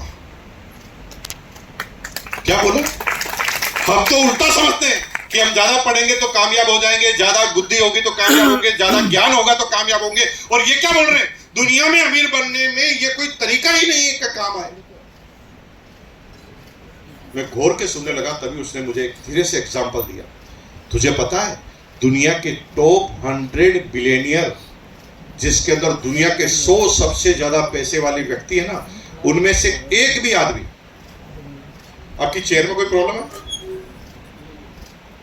आप इधर आ जाओ ना, आप इधर आ जाओ, आप उधर खिसक जाइए, भाभी उधर खिसक जाइए आप। ये थोड़ा आरसीएम के जमाने, इनको थोड़ा देर सीधा बिठा देंगे हम। Thank you. दुनिया में अमीर बनने का एक फॉर्मूला, दूसरा बनना ही। अब क्या बोला उन्होंने? दुनिया में कोई भी ज्ञान, बुद्धि, दिमाग से अमीर बनता ही नहीं। दुनिया के टॉप 100 जो बिलियनियर है ना, उनमें से एक भी आदमी, एक भी, जीवनी पढ़कर बता रहा हूं, एक भी आदमी ऐसा नहीं है जो कभी अपनी यूनिवर्सिटी का टॉपर रहा हो। दुनिया के टॉप 100, तो 1 2 3 4 की बात, अरलम तुक्का की बात नहीं कर रहा हूं, टॉप 100 तक जा रहा हूं। और दुनिया के कितनी कंट्री के लोग होंगे उसके अंदर, टॉप 100 में से एक भी आदमी कभी अपनी यूनिवर्सिटी का टॉपर नहीं बना। और दुनिया की जो टॉप 100 यूनिवर्सिटी है ना, उनके सारे टॉपर उन्हीं के यहां पर नौकरी करते हैं। ये चीज क्या दर्शाती है? ये क्या साबित करती है? कि जो बहुत ज्यादा दिमाग से होशियार नहीं था, वो सबका बॉस बना हुआ, और जो दिमाग में जोरदार था, वो उस कंपनी का कर्मचारी बना हुआ। दुनिया में गूगल का CEO कैसे बना जाता है, ये सब बताते हैं। और सिंदर पिचाई साहब IIT को टॉप करके गूगल के CEO बन गए, लेकिन उन्हें यह नहीं बताया कि गूगल का मालिक कैसे बना जाता है। गूगल को चलाना अलग बात है, गूगल को खड़ा करना अलग बात है, दोनों अलग चीज है। चला तो कोई भी सकता है, लेकिन खड़ा करने के लिए अलग चीज चाहिए, जो 90% लोगों को पता ही नहीं। बताओ, थोड़ा तेज बोलिए। राइट? तो अब अमीर बनने का एक ही फॉर्मूला है। वो फॉर्मूला क्या है? कि जब भी आदमी के पास कॉमन सेंस होता है, थोड़ी मेहनत करके थोड़ा सा पैसा इकट्ठा करता है, तो क्या करता है? अपने टारगेट, अपने गोल, अपने मिशन में अपने से ज्यादा ताकतवर व्यक्ति, जिसके अंदर ज्यादा बुद्धि है, ज्यादा दिमाग है, ज्यादा ज्ञान है, उसको अपने मिशन में लॉन्च कर देता है। अपने से ज्यादा ज्ञानी आदमी को अपने नीचे लॉन्च करना, यह दुनिया में अमीर बनने का एकमात्र तरीका। अब आपको मैं एग्जांपल देता हूं, समझ में आएगी सारी की बात। धीरू भाई अंबानी 8वीं पास, ज्यादा पढ़ा लिखा नहीं। लाइफ का संघर्ष देखिए। साउथ अफ्रीका में पेट्रोल पंप पर पेट्रोल भरने की नौकरी चालू की 400 रुपए में। जब पैसा इकट्ठा हुआ तो ज्ञान प्राप्त हुआ और उसने क्या किया, उससे समझ में आ गया कि दिमाग कामयाब होना है तो बुद्धिमान लोगों का मेरे पास होना जरूरी है, क्योंकि मेरे दिमाग तो इतना सोच ही नहीं पाएगा। तो उसे यह समझ में आ गया, तो उसने क्या किया, अपने से ज्यादा दिमाग वाले आदमी को, अपने से ज्यादा पढ़े लिखे आदमी को अपनी टीम में भर्ती करना चालू किया और उनसे वो आइडिया लेता था और उसको कॉमन सेंस के आधार पर सेलेक्ट करता था। धीरू भाई अंबानी खुद बताते हैं कि इंडिया में अमीर बनना बहुत आसान है, क्योंकि इंडिया में दिमाग को ढूंढना नहीं पड़ता। गवर्नमेंट ऑफ इंडिया खुद ही IIT का एग्जाम लेती है, उनको सेलेक्ट करती है कि दिमाग वाले कौन है, और जो टॉपर होते हैं उनको लिस्ट बनाकर मेरिट लिस्ट भी बनाती है और पूरी दुनिया को जग जाहिर कर देती है कि ये 10 सबसे ज्यादा दिमाग वाले आदमी मेरी यूनिवर्सिटी।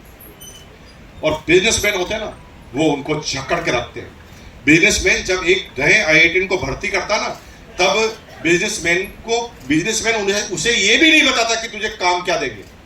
बिजनेसमैन सिर्फ उसके दिमाग को परचेज करता है, किस दिमाग को मुझे लगाना है, और ये दिमाग एक बार मेरे पास आ गया तो मैं इससे कुछ भी करवा सकता हूं।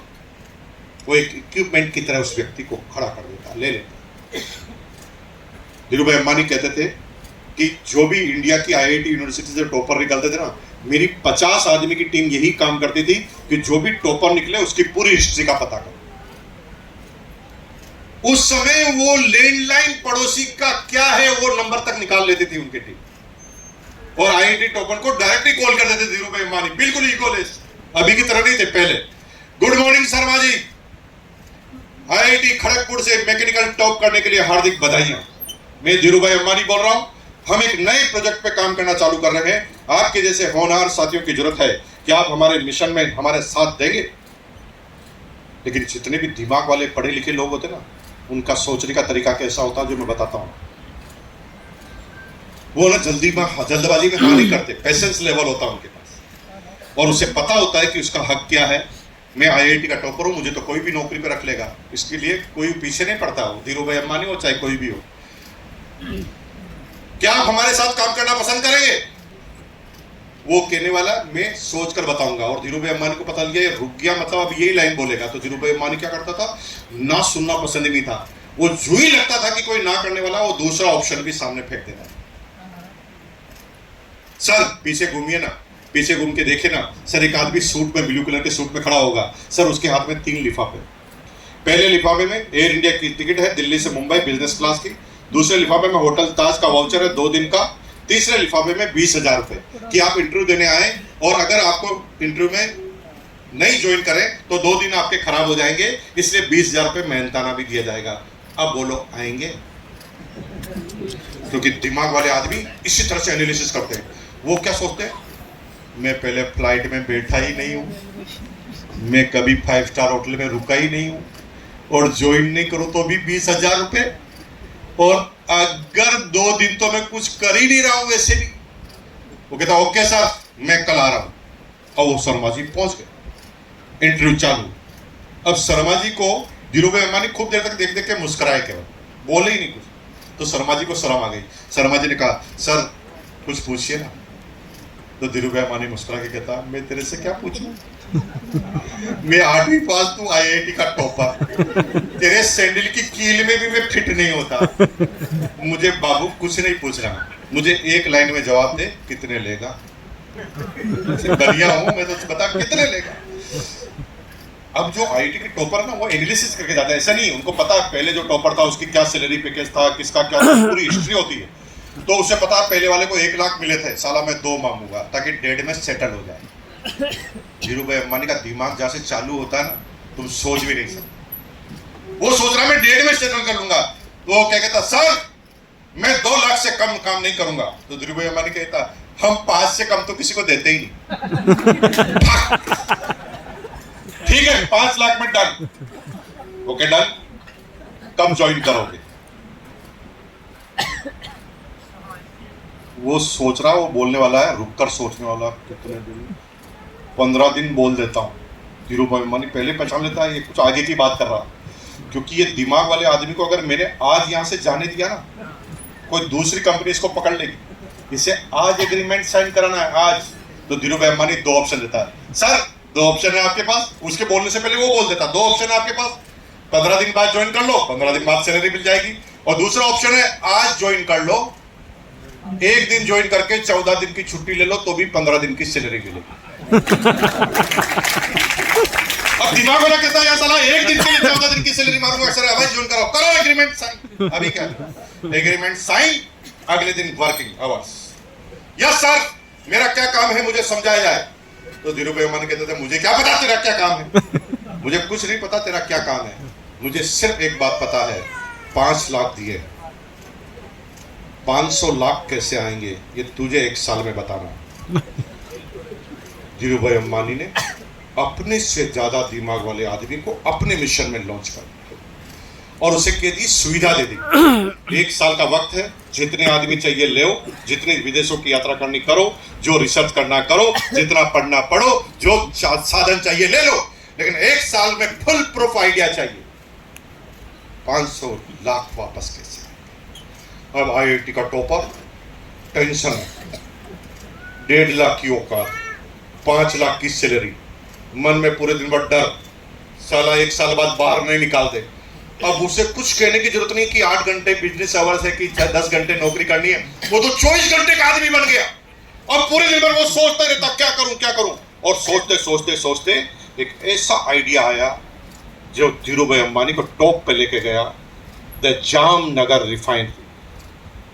ये एक ऐसा आइडिया था जो धीरू भाई अंबानी कभी सोच ही नहीं सकता था। IIT के टॉपर ने क्या सोचा कि वर्ल्ड में क्रूड ऑयल को रिफाइनरी से आने जाने और देशों में पहुंचाने का सिर्फ ट्रांसपोर्टेशन रेट है 7 रुपए पर लीटर, 7 रुपीज पर लीटर।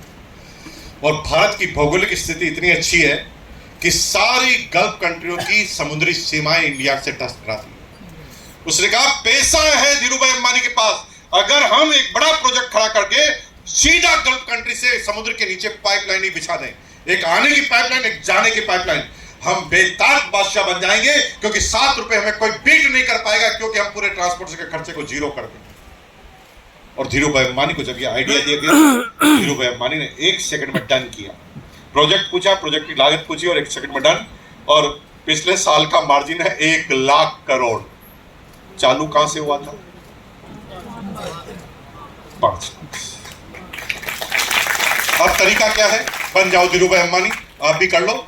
इतना आसान नहीं है, क्योंकि धीरू भाई अंबानी की शुरू की जिंदगी को देखेंगे तो दिमाग खराब हो जाएगा। कैसी यात्रा की, कितनी बार खाना खाया पता ही नहीं। तो अब क्या तरीका आपके पास? आपके पास एक ही तरीका है, डायरेक्ट सेलिंग। और मुकेश कोठारी को आज के 25 साल पहले ये बात पता चली थी कि डायरेक्ट सेलिंग की खास बात क्या पता है? डायरेक्ट सेलिंग की खास बात यह है कि डायरेक्ट सेलिंग में कभी भी ये कहा नहीं जाता कि आप किसके ऊपर जुड़ोगे। डायरेक्ट सेलिंग में एक ही लाइन कही जाती है, हु इज योर स्पॉन्सर। आप किसके नीचे जुड़ोगे? ऊपर जुड़ने का तो अधिकार ही नहीं। SP साहब आए हैं, ये मेरे ऊपर थोड़ी जुड़ जाएंगे, ये तो नीचे ही जुड़ेंगे। अब दुनिया में जो भी लोग आएंगे वो इनके नीचे ही जुड़ेंगे। इनके नीचे मतलब इनके समकक्ष लोगों के नीचे। सिंपल बात है। मुकेश कोठारी में इतनी थोड़ी ताकत है जो लाखों रुपए कमाए यार भाई। 10, 20 हजार, 50 हजार, लाख, 2 लाख में रो रहा होता जमीन पर। ये इनकम क्यों आई? क्योंकि मेरे नीचे मेरे से ज्यादा दिमाग वाले आदमी अपॉइंट हो गए। काम करते करते करते करते मेरी टीम में आए डॉक्टर सुरेंद्र वस, MA, B.Ed, PhD। इतना पढ़ने का क्या फायदा? काम तो हमारे नीचे कर रहे हैं। हेलो, हम सिंपल बीकॉम, मैं बीकॉम, और मेरे नीचे MA, B.Ed, PhD। वो काम करते गए तो उनके नीचे आए श्री चंद अत्री, लेक्चरर मैथमेटिक्स, क्या फायदा, काम तो हमारे नीचे कर। हम सिंपल पीपल, हमारी टीम में कई डॉक्टर, कई इंजीनियर, कई चार्टर्ड, रिक्शे वाले, ठेले वाले, केले वाले, कई रेलवे के टीटी, रेलवे के अधिकारी, रेलवे के डीआरएम तक, विवेक पाराशर मेरी टीम में। अब मैं जिंदगी में कभी उनको अपने नीचे ला सकता था क्या ट्रेडिशनल काम में? नो। अगर आप टीचर हैं तो कलेक्टर हमेशा आपसे ऊपर रहेगा। जिंदगी में कोई तरीका नहीं कि कलेक्टर तुम्हारे नीचे आ जाए आरसीएम को छोड़कर। हेलो, और ये बात समझ में आ गई। मुकेश कुमारी ने चालू किया काम, और काम करते करते करते पहले महीने 9 ज्वाइनिंग, फर्स्ट महीने 9 ज्वाइनिंग, 9 के 9 रिश्तेदार, एक ने भी पैसा नहीं लिया। 9 के 9 ने ही किट ले ली। मैं अपने अपलाइन के पास गया, मैंने कहा सर ये क्या कारोबार समझा दिया, सब मेरे से किट लेते जा रहे हो, तू क्या बता रहा है? मैं कह रहा हूं सर कुछ नहीं है, जैसे मैं तुम्हारे को जोड़ रहा हूं, तुम लोगों को जोड़ दो, तुम भी करोड़पति बन जाओगे। तो सबने क्या बोला? सर सबने एक ही प्रश्न पूछा, कितना टाइम लगेगा? मैंने कहा तुमने क्या बोला? मैंने कहा सर 5 साल लगेंगे। तो सारे रिश्तेदारों ने कहा चलो 5 साल लगेंगे ना, तो किट अभी दे जा, 1 करोड़ में से 1500 ब्याज सहित काट के पैसे लौटा देना टाइम। सब होशियार थे, मेरे सारे के सारे पैसे लग गए। अरे मेरा दिमाग खराब। तो बॉस ने कहा ऐसे थोड़े बताते प्लान भाई, प्लान बताने के लिए सीखना पड़ता है। और मेरे बॉस ने पहली बार ऐसा तरीका बताया कि दूसरे महीने मेरी 100 ज्वाइनिंग, और एक का भी पैसा नहीं लिया मैंने। 100 ज्वाइनिंग, एक लाइन का प्लान, और बताता था, समझ जाता था 100 ज्वाइनिंग। भगवान कसम, ये 100 ज्वाइनिंग क्या थी और क्या मुझे बताया गया था, आज मैं 100% सोच के आया था कि जयपुर वालों को बताऊंगा, लेकिन क्योंकि मैंने आपसे 45 मिनट का टाइम लिया था और 45 मिनट खत्म हो चुके हैं, और मुझे पता है कि जयपुर वाले एकदम सिस्टमेटिक आदमी है, खाना एकदम टाइम पे खाते हैं, और आप मेरी बात सुनेंगे नहीं। इसलिए मैं अगली बार जब भी 8-10 साल बाद जब भी यहाँ आऊँगा, तब आपको 100% ये तरीका बताऊंगा कि कब ये कैसे होता है। बहुत बहुत धन्यवाद। बताना फिर 15 मिनट लग जाएंगे, लग जाने दो। आप सोच लो, मेरे को दिक्कत नहीं, मैं तो फ्री आदमी, देखो मेरे को काम धंधे है नहीं। आप देख लो 15 मिनट लगेंगे, और नहीं तो मैं, अरे यार इतनी जल्दबाजी क्या, 8-10 साल बाद आऊंगा ना, फिर बताऊंगा आपको। अभी बताना, चलो अभी बताता हूँ, 15 मिनट बताता हूँ, अभी बताता हूँ क्या हुआ। मेरे बॉस ने मुझे एक सिंपल सा तरीका बताया। उसने क्या बोला, ये भैया बीच में आ सकता, ललित जी इधर लेके आओ इसको, हाँ आइए आइए प्लीज, दोनों पकड़ लीजिए, थैंक यू, यहाँ रख दीजिए। अब मेरे बॉस ने मुझे एक सिंपल सी ऐसा एक बोतल बनाई, ठीक बनी बोतल, इससे ज्यादा उम्मीद भी मत रखना, आर्किटेक्ट बन जाते इससे अच्छी होती। हमें पता दुनिया की सबसे बकवास बोतल हमने बनाई है, लेकिन आप भी बोतल कह रहे हैं, ये हमारी जीत। क्या है? बोतल। देखो पावर देखो हमारा क्या है, बोतल। देखो बोतल। अब समझो इस बात को। अब मुझे क्या ऐसी बोतल बनाई, और मुझे कहा कि सब लोग पैसा कमा के बोतल में डालते हैं, सब लोग पैसा कमा के कहाँ डालते हैं, और बोतल को भरने का प्रयास करते हैं। बोतल जिसकी भर जाती है वो अमीर बन जाता है, बोतल जिसकी भर जाती है वो क्या बन जाता है?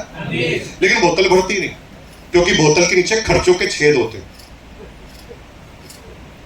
ये जो ही पैसा कमाते हैं फुर्र करके निकलते हैं, कोई ग्रोसरी में जाता, कोई कपड़े में जाता, कोई एजुकेशन में जाता, इतने सारे खर्चे होते हैं, ये तुरंत निकल जाते हैं। सही कह रहा हूं तो हाथ को ऐसा करके बोलो सही है, सही है, ठीक है ना?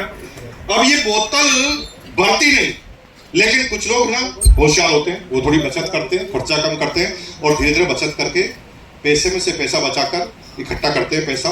जो ही थोड़ी सी बोतल भरती है, तभी भगवान की निगाह आपके ऊपर रहती है कि इसकी बोतल भरने वाली है, वो तुरंत घर में किसी की टांग तोड़ते हैं, फिर बोतल खाली। 20-25 साल तक बोतल भरने का तरीका बताएंगे, लेकिन बच्ची को 7 साल में बड़ा कर देंगे, फिर उसकी शादी करो, फिर बोतल खाली, और ये टाइम टू टाइम बोतल खाली होगी, आप रोक नहीं सकते।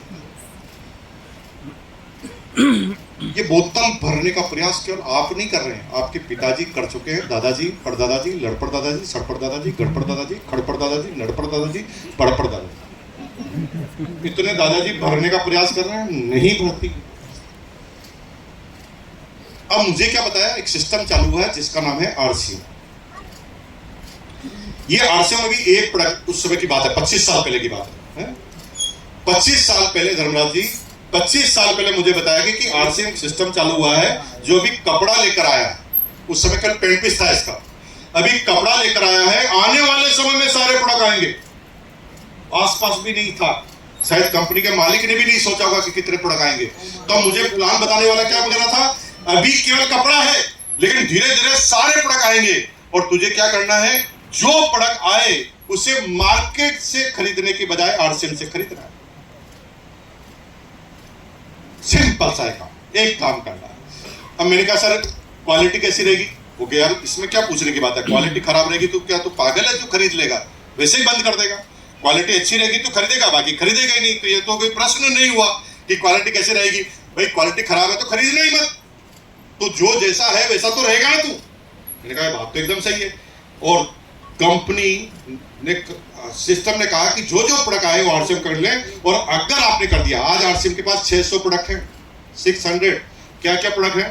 गुड मॉर्निंग से गुड नाइट सारे प्रोडक्ट, सभी तरह के कपड़े आरसीएम के आते हैं, सभी तरह के अंडरगारमेंट्स आरसीएम के आते हैं, सारे कॉस्मेटिक आरसीएम के आते हैं, सारे सौंदर्य प्रसाधन आरसीएम के आते हैं, सारे एफएमसीजी आरसीएम के आते हैं, सारी ग्रोसरी आरसीएम के आती है, जूते आती है, शर्ट आती है, पैंट आती है, बेल्ट आती है, पर्स आता है, सब आरसीएम के आते हैं। और अभी तो ये शुरुआत है, अभी तो एसेंशियल चीजें लेकर आई है कंपनी। अब नॉन एसेंशियल चीजों में कंपनी अब आ रही है। अभी तक तो आटा लेकर आई थी, अभी तक तो ऑयल लेकर आई थी, अभी तक तो दालें लेकर आई थी। अब नॉन एसेंशियल चीजें जो बहुत ज्यादा जरूरी नहीं वो भी अब लाना चालू कर दिया। अभी बेसन आना चालू हो गया, पोहा आना चालू हो गया, थोड़े दिन में सूजी आ जाएगी, थोड़े दिन में शक्कर आ जाएगी। और देखते ही देखते ऐसा कोई प्रोडक्ट मार्केट में नहीं है, काजू दाक बादाम तक भी आरसीएम में आने वाले समय। फिर आपको मार्केट में जाना ही नहीं, ए टू जेड जो भी मिलता है जीवन में चाहिए वो सब आरसीएम का। और वो प्रोडक्ट की क्वालिटी खराब रहे तो चिंता मत करो, फिर खरीदो ही मत, जैसा है वैसे तो रहेंगे। पहली बार में नुकसान कुछ भी नहीं है, साला हम जहां हैं वो तो हम रहेंगे। अगर अच्छा है तो लेंगे, बाकी लेंगे ही नहीं। अब यहां पर अगर ये लेंगे तो कंपनी क्या करेगी, 1 महीने तक जो भी माल लिया है उसकी कैलकुलेट करेगी कि ये माल इतना का इतना ही माल अगर हम मार्केट में बेचते तो हमें कितना खर्च करना पड़ता, कितना डिस्ट्रीब्यूटर, होलसेलर, रिटेलर, पब्लिसिटी को देना पड़ता। वो पैसा अब हम जो खरीदेगा उसी की बोतल में डाल देंगे। अब मुझे एक बात बताओ, सैलरी से इनकम आई, खर्चा आरसीएम में किया, इनकम फिर आ गई, फिर खर्चा किया, फिर इनकम आ गई, फिर खर्चा किया, फिर इनकम आ गई, फिर खर्चा किया, इनकम आ गई, खर्चा किया, इनकम आ गई, खर्चा किया, इनकम आ गई, खर्चा किया, इनकम आ गई, खर्चा किया, इनकम आ गई, खर्चा किया। अगर आप ये करते जाएंगे, अब पैसा जाने का, बाहर जाने का कोई तरीका ही नहीं। पहले तो आप मार्केट में पैसा खर्च करते थे, अब पैसा खर्च करते तो घूम के तुम्हारी ही बोतल में आ जाता है। तो बताओ तुम अमीर बनोगे कि नहीं बनोगे? Yes! तुम्हारी बोतल भरेगी कि नहीं भरेगी? Yes! ये तो कॉमन सेंस की बात है यार भाई। अगर तुम खर्चा भी करते रहोगे तो तुम अमीर बनोगे, ये कॉमन सेंस की बात है। दुनिया के मूर्ख से मूर्ख प्राणी के द्वारा भी पूछा गया प्रश्न उठेगा, यार इसमें कोई बात है, बाहर जाने का रास्ता ही नहीं रखा तो बाहर जाएगा कैसे?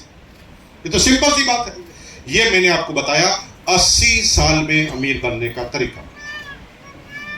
80 साल अगर आप ये काम करते रहे, प्रोडक्ट लेते रहे तो 80 साल बाद आपका पोता पड़पोता अमीर 100% बनेगा। कुछ भी मत करो, एक को भी ज्वाइन मत करो। तो मैंने कहा सर ये 80 साल वेट करना पड़ेगा मुझे। वो कहा नहीं 10 साल वाला भी है ना, 8 साल वाला भी है। मैंने कहा सर 8 साल वाला बताओ। उन्होंने मुझे 8 साल वाला तरीका बताया। 8 साल वाला तरीका बताया। वो क्या था, उसने कहा कि तुम्हारी जैसी बोतल है ना, वैसे तुम्हारे पड़ोसी की भी बोतल है। पड़ोसी को ये बात समझाओ, और पड़ोसी भी अगर आरसीएम से खर्चा करेगा तो यहां से 2 पैकेट निकलेगी, एक पड़ोसी की बोतल में, एक तुम्हारी बोतल में।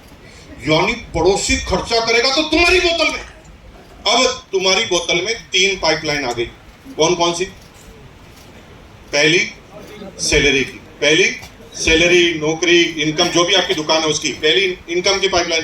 दूसरी खर्चे की पाइपलाइन। दूसरी किसकी? तीसरी पड़ोसी की नहीं, पड़ोसी के खर्चे की। पड़ोसी की नहीं है, पड़ोसी के खर्चे की पाइपलाइन। यानी अब पाइपलाइन क्या जोड़ दी? पहली खुद की इनकम की पाइपलाइन, दूसरी खर्चे की पाइपलाइन, तीसरी पड़ोसी के खर्चे की पाइपलाइन। और पड़ोसी की जेब से नहीं जा रहा पैसा, पड़ोसी जो पहले शाहरुख खान अमिताभ बच्चन को दे रहा था वो पैसा अब आपके पास आ रहा है, क्योंकि अब के अमिताभ बच्चन आप हो, अब के शाहरुख खान आप हो, क्योंकि पड़ोसी को आपने बताया। और ये बात अगर अक्षय कुमार बताता तो अक्षय कुमार लेता पैसा, लेकिन तुमने बता दिया तो तुम्हें लेना पड़ेगा। तो ये तरीका था 8 साल में अमीर बनने का।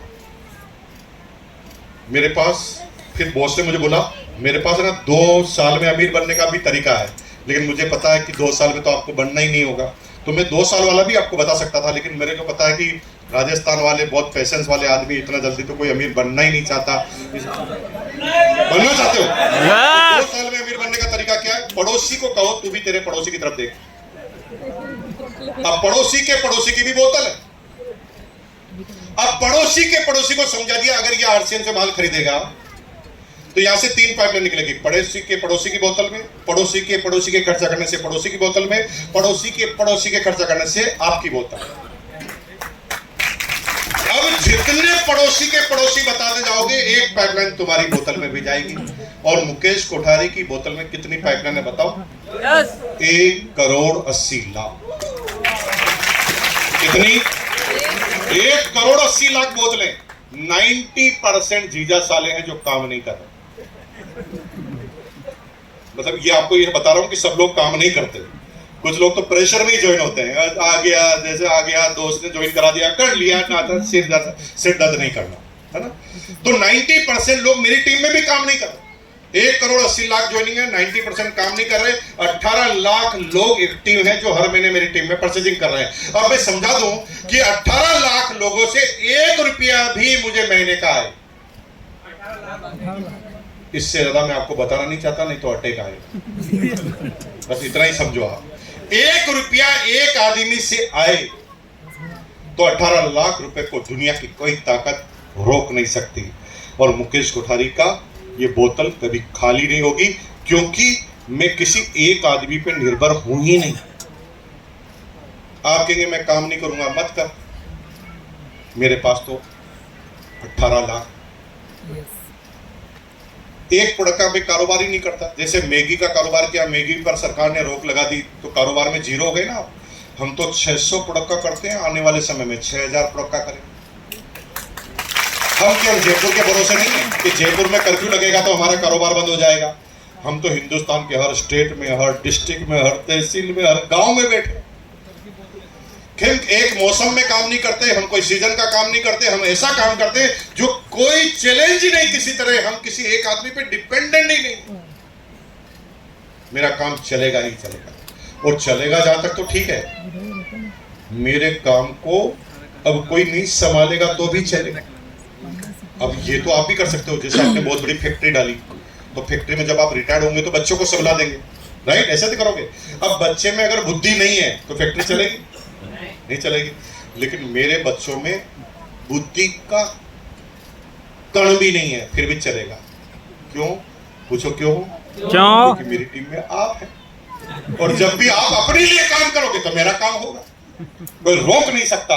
और अब मेरे आने वाले जनरेशन को कभी कोई काम करने की जरूरत नहीं है। वो सब राजा बनकर पैदा होंगे।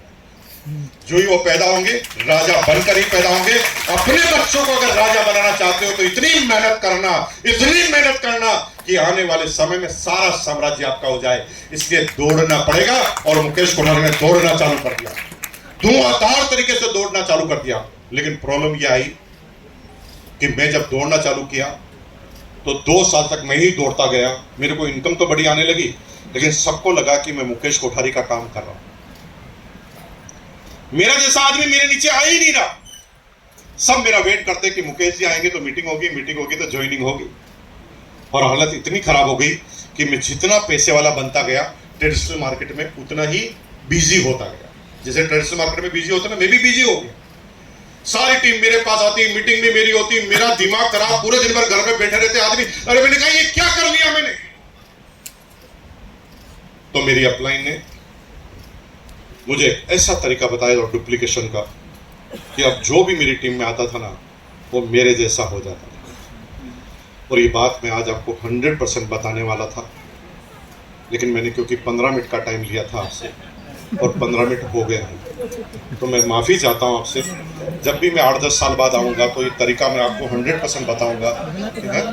बता दूँ अभी, यस फिर 10 मिनट लग जाएंगे।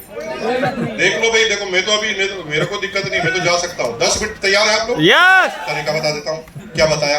ये पेन किसी के पास है क्या भैया? और अगर है किसी के बैग में तो दीजिए, ये पेन पूरा चल नहीं रहा। अगली बार जब भी पेन रखें थोड़ा सा आप एक नया पेन ला के रखें ताकि चैलेंज नहीं आए। है पेन किसी के पास? दीजिए भैया। Thank you very much. क्या नाम है आपका?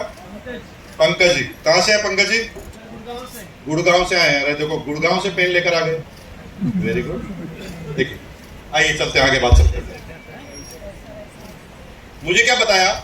एक कैलकुलेशन बताई। दुनिया में जो 100% पैसा है उसकी बाइफरकेशन क्या है? 50% पैसा इधर है, 50% पैसा इधर है।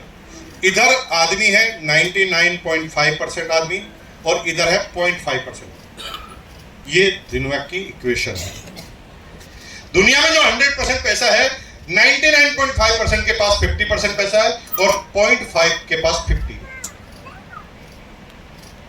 सही कह रहा हूं तो हाथ को ऐसा करके बोलो सही है। सही है। तो हम किस परसेंटेज के लोग हैं? 95 99.5 के 99.5 के परसेंटेज है। ये क्या करते हैं?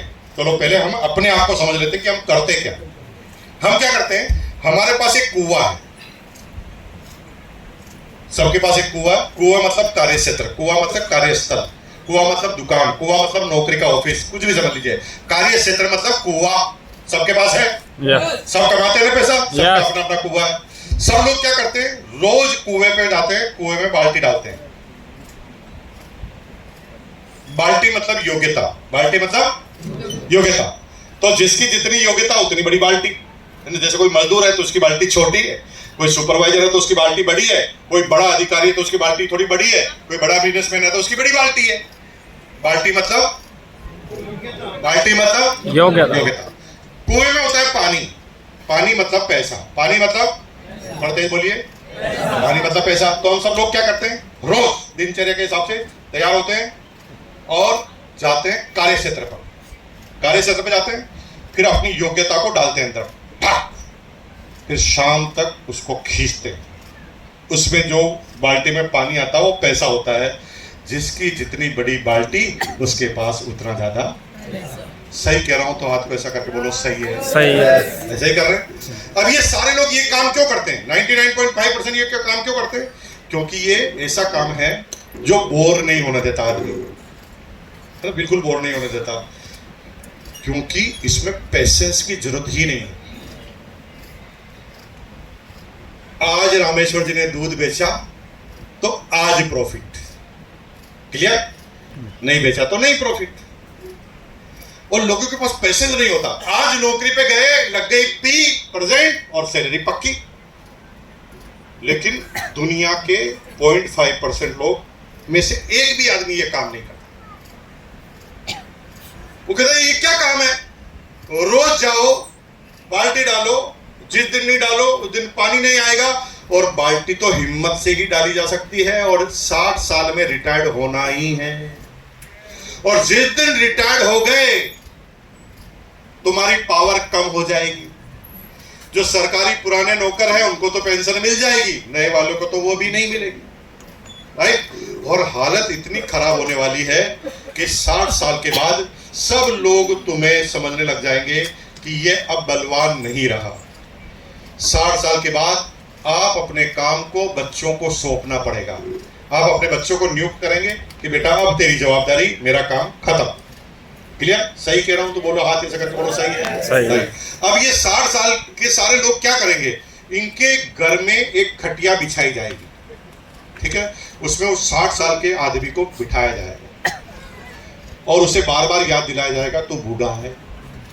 भाई क्या बात याद दिलाएगा? तो आप कहेंगे शादी में मैं भी चलूंगा, तो बच्चा क्या कहेगा? पिताजी आज जाके क्या करोगे? आपकी तो तबीयत ही खराब रहती है।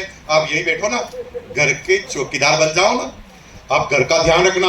और हम आपको मनोरंजन के लिए अपने पोते पोती नाते नाती छोड़ के जा रहे हैं, तो आप ना बंदर की तरह इसे हंस हंस कर खिलखिलाना सिखाना, बस यही काम।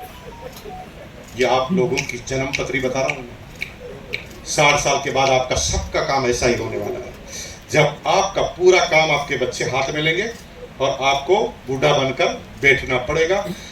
ये अमीर लोग ये बिल्कुल भी नहीं करते। ये कहते हैं साला ऐसा कोई काम ही नहीं करेंगे जो हमें रिटायर करता हो, हम तो ऐसा काम करेंगे जो जिंदगी भर चलता हो, जन्मों जन्मों तक चलता हो। तो वो क्या करते हैं, उनका काम करने का तरीका अलग है। वो पहले कार्य क्षेत्र ढूंढते हैं। जैसे तुम कुआं ढूंढते हो ना, वैसे वो एक ऐसा क्षेत्र ढूंढते हैं जो कभी खत्म ही नहीं होगा। जैसे अंबानी ने ढूंढा, लोग बातें करना कभी बंद नहीं करेंगे, तो उन्होंने कारोबार क्या चुना, मोबाइल का। फिर सारे टावर लगा दिए टावर। और टावर, क्योंकि उनके पास पैसा था, आपके पास तो पैसा नहीं, उनके पास पैसा था तो लगा दिए। फिर उन्होंने कहा बाटो कनेक्शन। तो पहले वो 1000 में सिम लाए तो 1 करोड़ लोगों ने लिया। उसने कहा रेट कम करो, 500 में लाए तो फिर 1 करोड़ ने लिया। फिर वो 100 में लाए तो फिर 1 करोड़ में लिया। मुकेश अंबानी, धीरूभाई अंबानी को ये ताकत स्लो लग रही। उसने कहा यार भाई कितने में सब लोग ले लेंगे? वो कहा फ्री कर दो, फ्री कर दो, सबको फ्री कर दो। तो भी कुछ शाणे आदमी थे, नहीं आए फ्री में। वो कहा अच्छा ये नहीं आ रहा, चलो इसको 1 GB डाटा भी दो, 1 GB डाटा भी दो। 1 GB डाटा दिया, कुछ आया। साला 1 GB डाटा दे रहे, फ्री में दे रहे, फिर भी नहीं आ रहा। उसको साला रोज 1 GB फ्री दो। तो इससे करके 70 करोड़ लोग उसके पास आ गए। फिर उसने 1 साल तक फ्री में दे दे के तुम्हारी आदतें बिगाड़ी। देख रात को फिल्म, रात की 2 कब बज रही, 3 कब बज रही, आपने देखना चालू किया, डाटा यूज करना चालू किया। और जब तुम्हारी आदतें पूरी तरह बिगड़ चुकी थी, तो एक दिन मुकेश अंबानी जी प्रकट हुए। उसने कहा भाइयों और बहनों, फ्री कितने दिन तक दे सकते हैं? आखिर इतने लोगों को सैलरी देनी पड़ती है, कल से हम 49 रुपीज इस पे चार्ज लगा रहे हैं। सब लोगों ने कहा यार गलत है, लेकिन सबने कहा यार चुप रह जा, गलत है, 49 में तो मिल रहा है, ये कोई ज्यादा थोड़ी है। तो सबने एक्सेप्ट किया 49। और 49 जब स्टेब्लिश हुए तो एक दिन मुकेश अंबानी आए, उसने कहा आज से सर 99। फिर 99 स्पेसिफिक हुए, 149, 149 स्टेब्लिश हुए, 199, 199 स्टेब्लिश हुए। और आज पर यूजर चार्ज है मुकेश अंबानी का 250 रुपीज, 250 रुपए तक पहुंचा। अब 250 इंटू 80 करोड़ अब उसकी पाइपलाइन बिछ चुकी है। अब तुम रोकना चाहो तो भी रोक नहीं पाओगे। हालत इतनी खराब कर दी कि अब तो उसे बड़े बड़े खर्चे करने से भी डर नहीं लगता। अभी बेटे की शादी हुई, 7,000 करोड़ रुपए खर्च किए। कितने? थोड़ा तेज बोलो ना, कितने? 7,000 करोड़। तो एक दिन उसका सेक्रेटरी आया, उसने कहा सर टोटल शादी में खर्चा हुआ है 7,000 करोड़। उसने कहा 7,000 करोड़, रोक, सबका 49 बढ़ाओ, 49 बढ़ाओ। एक ही दिन में 7,000 करोड़, ये ले 7,000 करोड़। अब तो उसकी ऐसी पाइपलाइन बन गई है कि वो एक ऐसे क्षेत्र का काम करते हैं कि तुम रुकना चाहो तो भी रुक नहीं पाओगे। ये लोग क्या करते हैं, कार्य क्षेत्र देखते हैं, यानी एक डैम को देखते हैं जो कभी खाली नहीं। 5 किलोमीटर दूर इनका घर है, बीच में पहाड़ है। ये कहते हैं रोज पानी लाने से अच्छा है साला एक बार में पाइपलाइन डाल दो। पहाड़ों के बीच में थोड़ा टाइम लगेगा, धीरे धीरे लगेगा, लेकिन अगर ये एक बार पाइपलाइन आ गई तो फिर जिंदगी भर मुझे कभी भी डैम पर नहीं जाना पड़ेगा।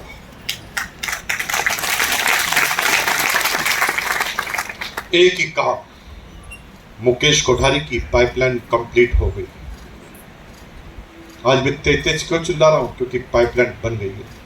पाइपलाइन रॉयल्टी से ही लव कुमार जी बनना चालू हो जाती है, लेकिन रॉयल्टी की पाइपलाइन थोड़ी छोटी होती है, आधा इंच की, पाव इंच की पाइपलाइन। पानी तुड़ तुड़ आता है, फिर थोड़ी देर बाद रुक जाता है। फिर टेक्निकल की जो पाइपलाइन होती है वो आधा इंच की है, रूबी की पाइपलाइन 2 इंच की, स्टार रूबी की 2.5 इंच की। तो 4-5 इंच की पाइपलाइन तक के तो नल आते हैं मार्केट में, लेकिन हमारी पाइपलाइन है 4 फीट की, तो नल ही नहीं आता। तो आपको तो क्या करना पड़ता है, रोज नल खोलना पड़ता है। जैसे ना महीने की 3 तारीख को नल के पास जाओ, पकड़ो नल पकड़ो, ऐसे नल पकड़ो, हाँ ऐसे पकड़ो नल पकड़ो, ऐसे पकड़ो भैया, ऐसे नल पकड़ो और ये ऐसे आपको रोज करना पड़ेगा जब तक ये रॉयल्टी टेक्निकल पे है। लेकिन हमारे ना 4 फीट की पाइपलाइन का नल ही नहीं आता, तो हमने खुला ही छोड़ दिया। हमारी कंटिन्यू चलती रहती है।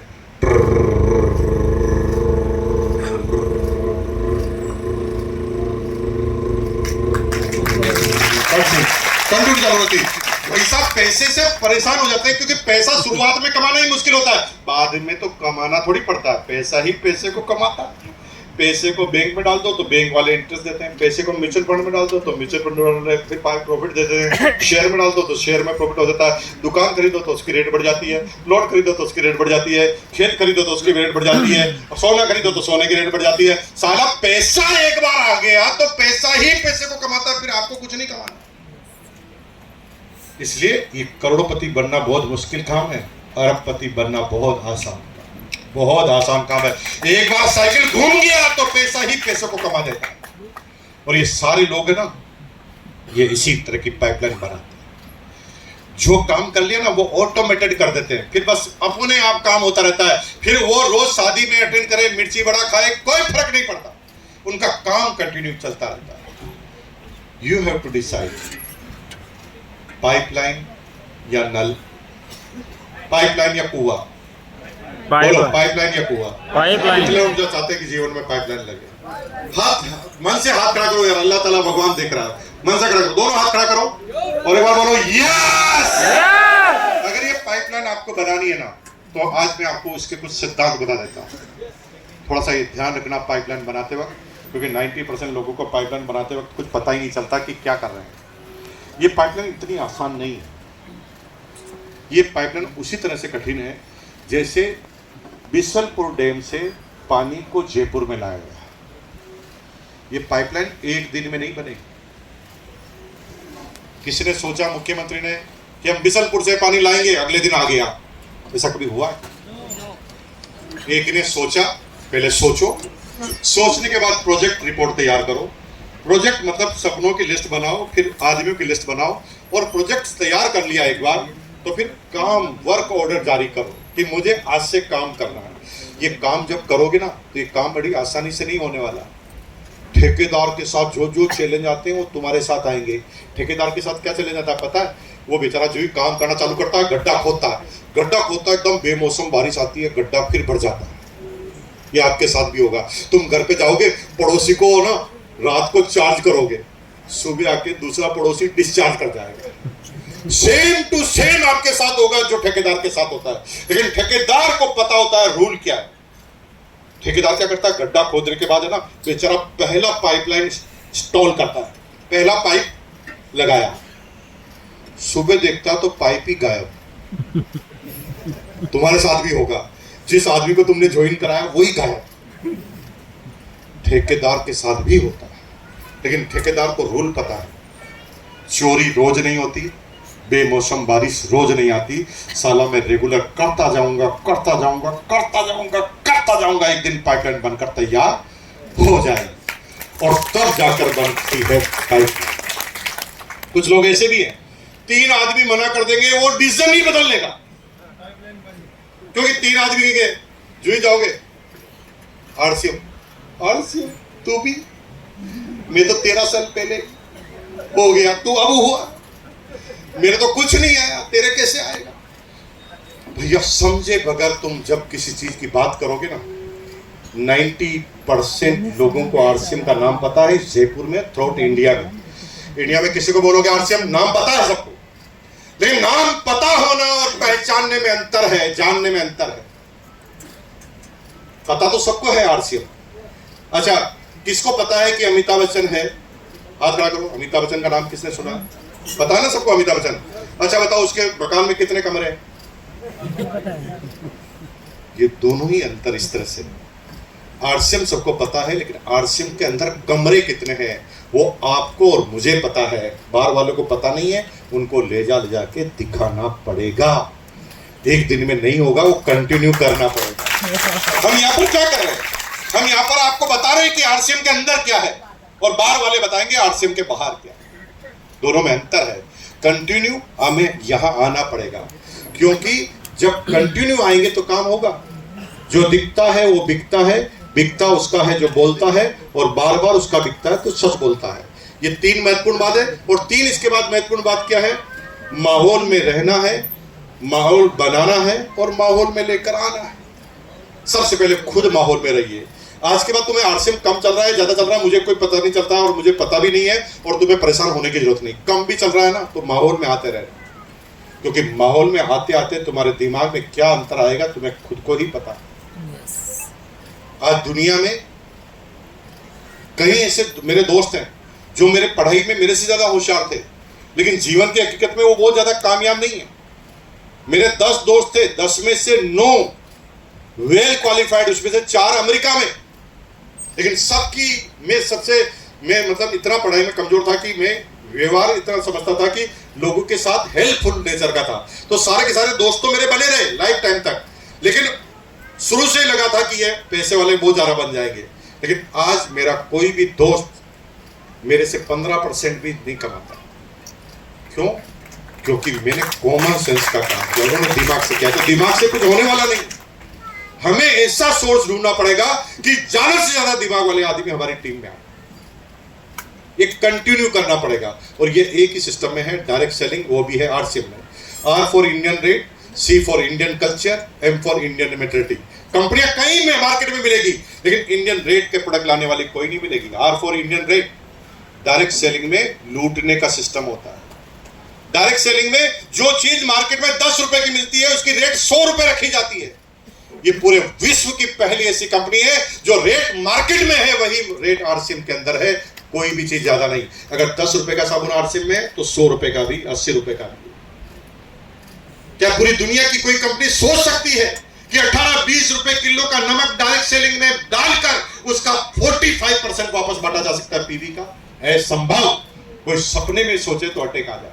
ये it's happen only in RCM. ये केवल आरसीएम में हो सकता है और कहीं नहीं हो सकता। और हमारे आदरणीय टीसी सर, आप जाके मिलिए तब पता चलेगा उनसे क्या ये रूपांतरण यात्रा की जो तैयारी चल रही है उसके बारे में समझने की कोशिश कीजिए।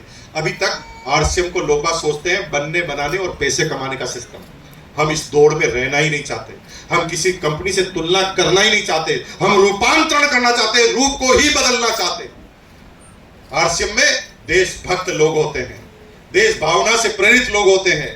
ब्लड डोनेशन की बात आए तो हमने रिकॉर्ड बनाया है पूरे इंडिया में। एक संस्था ने इतना ब्लड डोनेशन कभी नहीं किया, पूरे प्राइवेट ऑर्गेनाइजेशन ने कभी नहीं किया पूरी पृथ्वी पर। ये हमने रिकॉर्ड बनाया। आने वाले समय में आप प्लांटेशन की बात करें तो पूरे कई ऐसी हमने शहर गोद ले लिए जहां पर हरित क्रांति हम करने जा रहे हैं भयंकर रूप से।